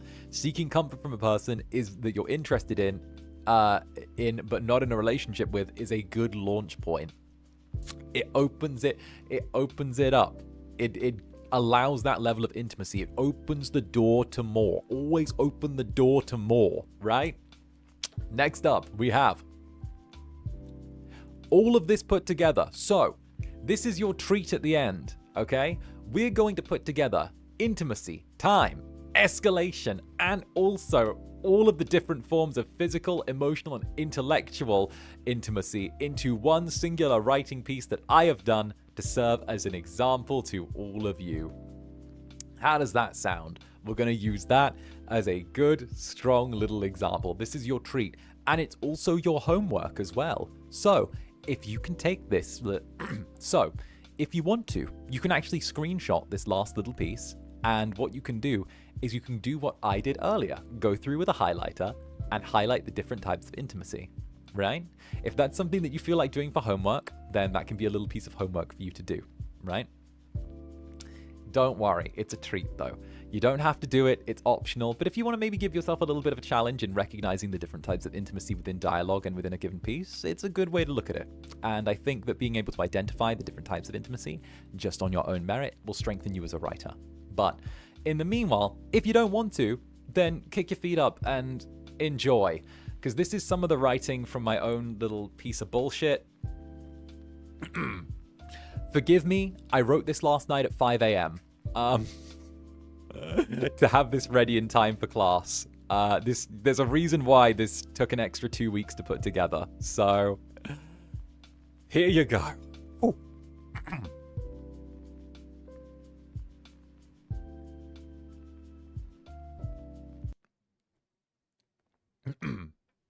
This is an example of all of what we've learned put together.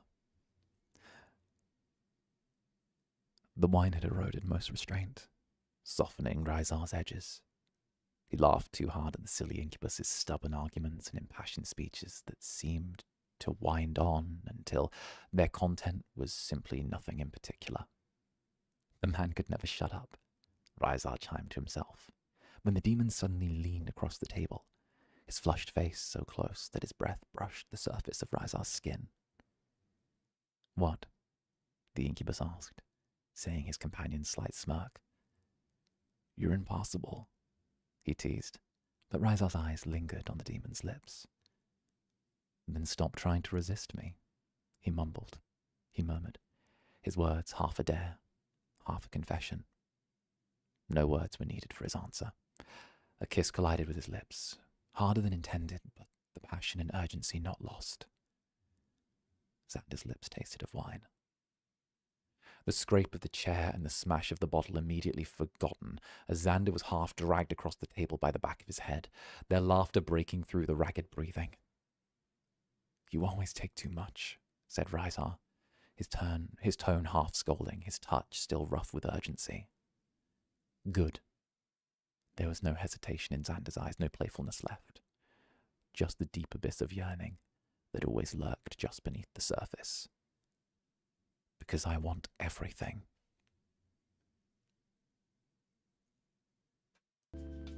Now screenshot that and highlight the different types of intimacy for your homework. There. That's all of what we've learned together put into one piece. You can see when you break it down. Physical intimacy, time, plot devices, intellectual intimacy, emotional intimacy. You can see all different plot devices. You can see the way that we've looked at dialogue, right?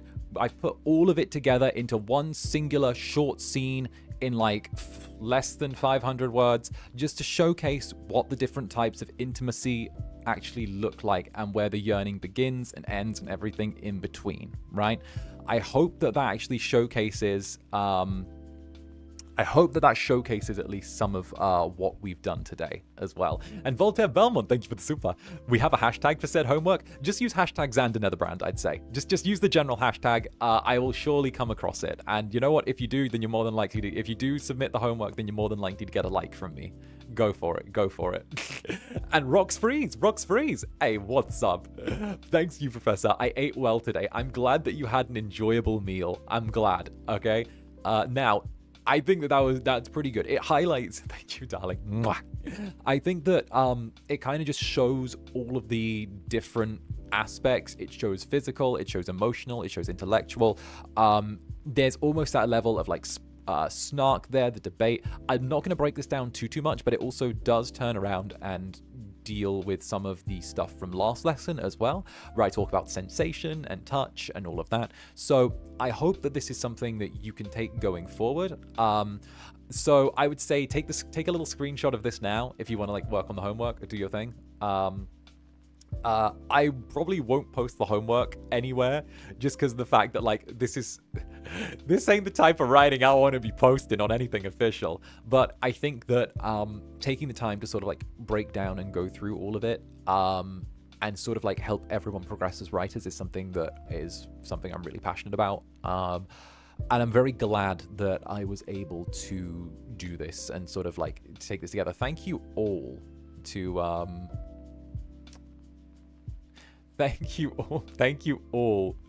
for being patient with me while I put this lesson together. This took about 3 weeks to put together between the different resources I needed and obviously leaning on like having to write everything myself. And also like trying to make sure that I could highlight different things while also doing that. So I hope that you all found a way to enjoy this and got something from it. So finally, to all of you who stayed for the lesson, a big thank you. So thank you all for taking part. A thank you to every single one of you who enjoyed. Thank you to my Netherlings, anyone who came by from other places who just wanted to learn how to do some writing.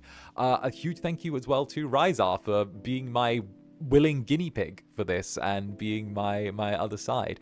I figure that now what we'll do is we will Zatsu and chat for a little bit and talk about writing and just sort of like where this all leads to. And what we'll do is we'll chill for a little while before I take my little break between streams. So come on, let's head over here. Come on, get over here. All right. So I hope that you all enjoyed. I will say it's very fun getting to do like the writing with all of you, and I hope that everyone gets to walk away from this lesson having learned something cool.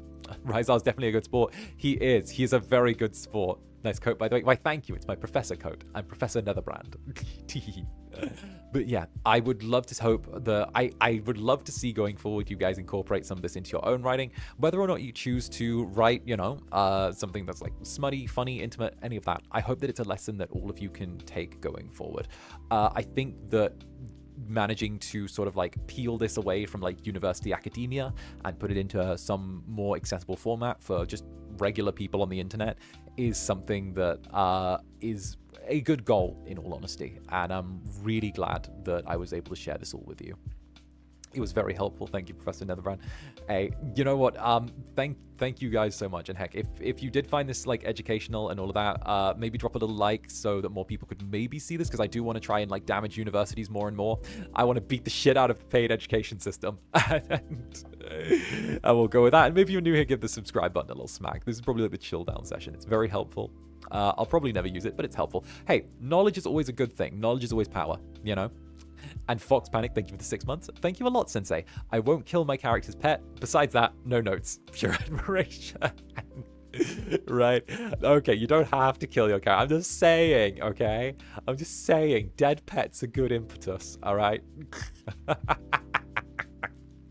But yeah, I hope you guys enjoyed it. It was definitely a silly way. I don't write, but learning is always good. Right? It could end up getting applied to other fields. Exactly. And I think that, you know, it's a sign of just, you know, being able to, I'd say a sign of just being a well-rounded individual is being able to, you know, be able to participate in conversations on a variety of topics. And I think that this is a topic that is one that can be brought into a lot of different fields, you know? I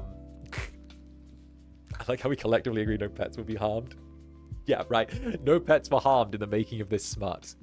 Just a little disclaimer. No pets were harmed in the making of this smut. Though some authors do use pet deaths as a plot. Those monsters. Never me. Never me. Never Marley and me.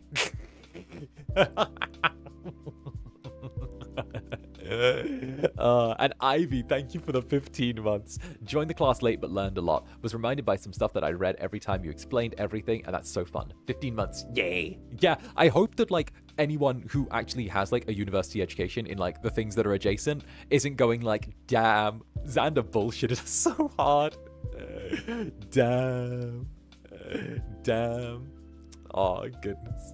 Zanny, aren't we your pets though? What if some AO3 author kills us? Nah, you're not my pets. I'm your father. What are you talking about? I'm your father / cool cousin / older brother / everything.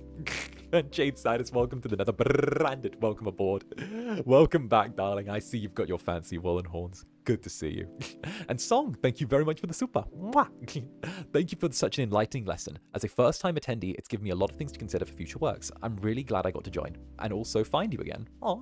Why, thank you very much, Song, and I'm glad that you were able to join in and get something from there. You know,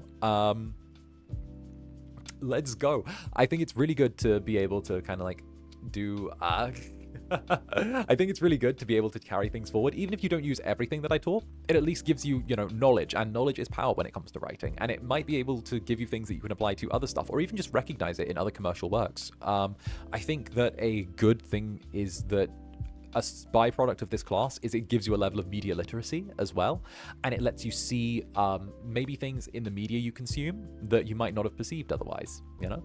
I enjoyed my first Zander lesson. You're pretty fun to listen to. I'm excited to try out what you taught us. Why, thank you. Hey, much appreciated. This was like a lot more focused than normal. I'm normally a bit more unhinged during streams, but overall, I think that this was a really, really good, well put together little presentation. I know I'm technically giving myself a pat on the back for that, but you know, it took me about 3 weeks to get it all together with writing the examples, making sure that everything was polished enough that I felt comfortable showing it. And obviously, you know, I'm glad that you were able to kind of take this and hopefully run with it, and maybe come back in the future as well and use the references that were here as potential, you know, impetus for more. I think it's definitely something good. Yeah, give yourself a pat on the back. I'm giving myself a pat on the back. Yeah, I strayed into an academic presentation with this by accident, to be honest. Normally my lessons are a little bit more slapdash and rush around the edges. However, I think I felt passionate enough about this topic, and I felt well informed enough that this probably strayed into more of an academic presentation than necessarily what I usually do. However, you know, I feel like anything more would be like, where's my teaching degree? You know? So I think I'm very proud of actually the level this came out at and how polished this was. So thank you all. And yeah, no, it's good. I love how serious it was. I think that when you're dealing with topics like this, it does need to be serious, you know? As much as like it's very easy to joke around and sort of just like lean into the yowie what of it all, it's something that I have a strong opinion towards. I have some very strong opinions. That's about it. And Lemonade, thank you very much for the silver. I sincerely thank you for giving me a wonderful lecture this day. Though your presentation that you made for us on the Lemon, I understand and learned your hard work and sincerity, not only with knowledge but also with heart. Lemon mama, mwah. Thank you, Lemon Mama, you big sweetie. You absolutely lovely sweetie. Lemon Mama's a sweetie. Lemon Mama's such a giant sweetie. And the whole kit and caboodle, thank you for the super. For not gatekeeping education. Oh, thank you. Thank you. No, it's one of the things I'm really passionate about. I don't want to gatekeep education. I feel like we have lost more. I feel like some of the most talented writers in the world have been born, lived, and died, and we've never got to experience anything that they've done due to a lack of resources to actually get them out the gate. I think that people have insane potential when it comes to creative writing, and I think that the lack of resources for people who are just like average people going about their everyday lives when it comes to wanting to get into writing fiction are so limited and so gatekept that it is one of the kind of greatest crimes in terms of the current creative state of things. I always end up coming back to this example of like, how is the average person working at fucking Texas Roadhouse or working at, or working at Target going to write the next, the next great American novel or whatever, when access to most of the supplies that are needed are paywalled heavily by different institutions and organizations? How is it, you can only learn so much off of YouTube tutorials. You can only learn so much off of taking masterclass whatever's online for $100 at a time, I think that by making this available for people, although it doesn't change the world, it's a drop in the ocean, but the ocean's a million tiny drops. That's my opinion. That's my opinion. Maybe I'm being a little bit out there. Maybe I'm being a little bit self-aggrandizing with it. But I think that what it does is it moves it forward. The crumbs of info at least make it available to people, and at least I know that I've taught you something that I learned at university. So now I've managed to deprive a university of hopefully a student. And Lemon Mama again, thank you, darling. This will be useful knowledge when writing, not only for me, but also for many people. Once again, I would like to thank you for your excellent lecture. Thank you, Lemon Mama, and a big mwah to you. Much love. Much love. Look at this hecking sweetie. And I know I had to do a whole day lesson without netherlings on my shoulder. It's shocking. It's shocking. And Alex the Kiwi, thank you for 3 months. When you try to be unhinged but helpful, but accidentally turn academic. Classic Sunny. Right? Can I pick a lane? I can't pick a fucking lane. I can't pick a lane. I'm swerving all over the road. I can't pick a lane. Why can't I pick a lane? Why can't I be a one-note VTuber that just does the same shit over and over again? Why can't I do that? And Celicia, thank you for the sofa. Destroy capitalism in education. Heck yeah, that's the goal. That's the goal. That's the goal. I'm still hiding from student debt. That's the goal. And Dr. Clay 999. Dr. Clay, thank you very much for the super.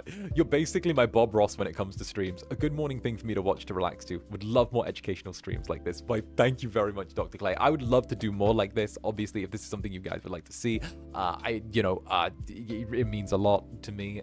This is the kind of thing that I like to do. I like to kind of teach. Obviously, heck, it lets me get a little bit weird and out there and wild, and it's also something that not too many other people do in regards to like the VTuber sphere. So doing something like this is something that I really do love.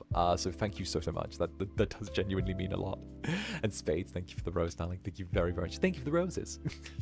And hey, the club's Tornatoad. My apologies, sir. I was late for class, but I brought mushrooms with me from the forest and carefully listened to the second part. Homework will be done. Hey, it's all good. The VOD will remain up on my channel. You guys know I'm very careful to make sure the VODs stay up regarding these lessons. It would suck to go through a whole lesson only for some of it to get absolutely fucking shredded by YouTube. So don't worry, the VOD will remain up. It's something that I recommend you review later on. If you've got friends that are interested in writing as well, who like maybe don't have access to the resources, I think this is something good for them as well. Again, it's me hoping that I can be a little bit crazy with things. And of course, don't be shy about going back and like checking things as well. For sure. And yeah, no, if you want to ask me about any of the stuff from one of these lessons in like another stream I do as well, feel free to like shoot us a little message, and I will see if I can give you like a very brief version. And hell, who knows? Maybe by the time I'm done, we'll have a full academic curriculum on this channel, and we'll just go from there. Oh, we'll definitely be checking out the first VOD. Oh, but thank you very much. I'm glad.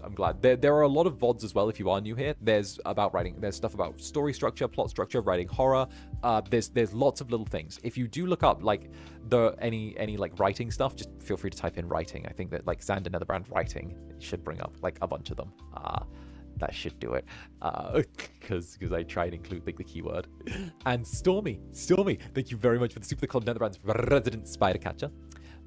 Thank you for the lesson. I have to go back and listen again so I can pay better attention and actually take notes. Hey, it's all good. The reason why it's recorded so people can go and take notes, you know? That's what helps. You guys want to take notes because notes are good. Notes are very good, you know? And hell, I hope that you guys can write some fics or write your own like stories, or, you know, use it to like springboard you into maybe doing some more literature stuff. I would absolutely love that. You know, the idea that my streams have actually helped someone get into a passion is it means a lot, and it's one of my ways of repaying you guys. I think that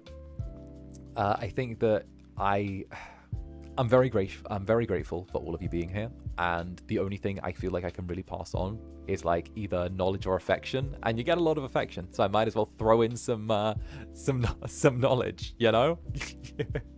And of course, song. Welcome to another branded song. Welcome on in. We've got some monster boys and ASMR behind the door, as well as some gaming. So I hope to see you there. And Miro, how goes it? These streams are truly let me leak that shit. They really are. I'm like, hey, private education system, nah, let me leak that shit. Let me leak that shit. I don't give a fuck. Private education system, get the fuck out of here. I don't give a fuck. Education system, nah. Fuck the system. I'm ready to go. And nah, bravo for the class. Notes are on the tags now. Wonderful. Thank you, nah. Much appreciated. So yeah, no. I'm hitting the enroll button membership for the future curriculums. Oh, hell yeah. Hell yeah. Hell yeah. No, I hope that you all enjoyed. Now, what I will do is we'll start winding down for the day, but if anyone has any closing questions they would like to ask, because I know that we didn't have a question time at the end, if you have any closing questions that you would like to ask, please feel free to floor them now, and if not, I will continue to yap and do my thing. Thanks for the stream. Got some good notes here. Hey, glad I was able to help. Thank you for coming by, and of course, thank you for paying attention as well. Again, it's a weird little stream, but I really do appreciate it. Hell yeah. Hell yeah. All right. That's wonderful. I think that in future, I would love to go more into other aspects of like romance as well and build. What has been your biggest challenge with your own writing, if you don't mind sharing? Oh, my prose. Obviously, I could turn around and give a very default bullshit of like, oh, dyslexia. But like, outside of that, I struggle with my prose often. I'll need example sentences to get me started, or example paragraphs to get me started, and then I will usually build outwards. I struggle a lot with getting started with my writing, but when it comes to metaphor, when it comes to simile, when it comes to dialogue, those are the things that I feel like I'm very strong with. I think dialogue and like metaphor are probably my strongest things, but when it comes to actually pacing and building, those are the ones that I definitely struggle with. I think just being able to construct a paragraph in a compelling way is something that I feel like is every writer's great challenge, but personally it's one that I definitely go through. Hell yeah. Hell yeah. Hell yeah. What's the next subject? I have no fucking clue. I'll take suggestions from the audience at any point for the next subject. Do you think I go into these with a plan?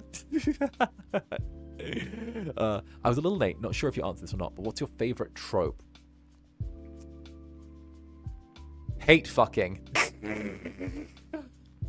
Hate fuck. I love it.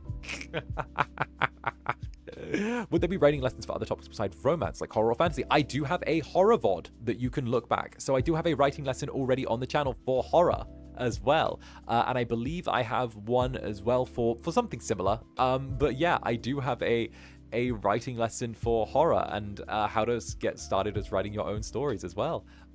So I should have that. Can you have a class on breaking intimacy? You want a heartbreak class? Ooh, that's spicy. I got villains and horror. Villains and horror. Yeah, I got villains, horror, and like how to get started 101 as well. And 𝓂𝓸𝓾𝓻. How do you figure out a character's intimacy type when they're not clicking naturally in your head? Oh, I would say when things don't click naturally in your head, free writing is a brilliant way to do it. You don't even have to use it, but stick the character in a situation and just start writing them and see what happens when you give the character life on the page. I'm someone who tries not to write with a plan or maybe a very loose structural framework, but if you just stick a character in a situation that's random and just start writing them on the page without a plan, you'll see how they begin to take life and how they begin to interact with things. I think that characters fundamentally are creatures waiting to be given life once they're put on the page, and as soon as they start getting their feet under them, you lose control and they begin to take control of the narrative. I know that sounds a little bit out there and a little bit wild, but I think a lot of people will get that in terms of writing. When a character starts to breathe life into themselves, you're not really in the driver's seat anymore. You're more controlling the throttle. They're the one driving, and you just gotta hang on and hope that they take your advice, you know? That's a good way. How about a lesson on character design storytelling? Ooh, interesting. Preston, can we get a Netherbrand lesson on how to write a D&D campaign? Ooh, that's specific, but I like that. I like that. I think learning how to write a D&D campaign would be good. For sure. I've written quite a few, so hell yeah. You got the gas, they got the... Exactly. Same thing happens when you're playing a D&D character. Sometimes one way you thought they would be, they turn out completely different. For sure. Do you use playlists for writing and inspiration? I actually don't. I kind of just throw myself at things and see what comes into my head. I'm someone who, like, inspiration will come in really weird places. Like, I'll be doing my dishes and I'll just suddenly get, like, hit by something. Or I'll be looking at my window and I'll just be suddenly hit by something. I think I have no, like, concrete way for, like, inspiration occurring. I just sort of, like, do my thing, and then sometimes it appears out of nowhere. It's like magic, you know? As strange as that is, it is just kind of like magic. Like, oh, surprise, bitch, you know? It's like, you know, like, I feel like Netherlings will get this simile. You know, it's like steel chair of inspiration. There you go. That's the way it goes. It's like inspiration just runs in and it's like, bam, got you, bitch. And I'm like, I should make them fuck, and then one should kill the other afterwards. That would be cute, you know? Especially in script writing, sometimes my actors become the muses of my characters. Exactly. Oh, I love script writing. I love it. It's one of my favorites. You can just be so loose with the idea and leave so much up to characters into interpretive visions. It's beautiful. You know, it's good. Used to carry a notepad because of moments like that. Yes, for sure. I actually have a lot of notebooks off to one side, over in that corner behind me, like over there. I have like a lot of notebooks stuffed back there, just full of like notes and scribblings and random musings and all of that. And Swing, thank you for the 3 months. Congratulations. There's no escape for you now. You've been here too long. You can't get away from me. Lovely to see you. Thank you very much. And of course, thank you very much. Zanny watching praying mantises in the yard. Yes. I love a good praying mantis. It's fantastic. All right. We love a good praying mantis, boy. You know? All right, but on that note, I think I'm going to start winding down to grab myself a little snack. We got a couple hours before the next stream, but I do hope that you all enjoyed today's lesson. And again, you know, thank you all. It's been a delight. So hell, thank you for coming by, giving me the support on this stream, and of course, just enabling me to do more of these. I really am hugely thankful. I will be back in 2 hours with some Project Zomboid. The waiting room is already up. If you want to swing by there, then you're more than welcome to. But until the next, I have been Zander Netherbrand. You have been my dear sweet Netherlings. And I'll see you all far, far, far, far sooner than you think. So, bye-bye for now. Bye! Mwah.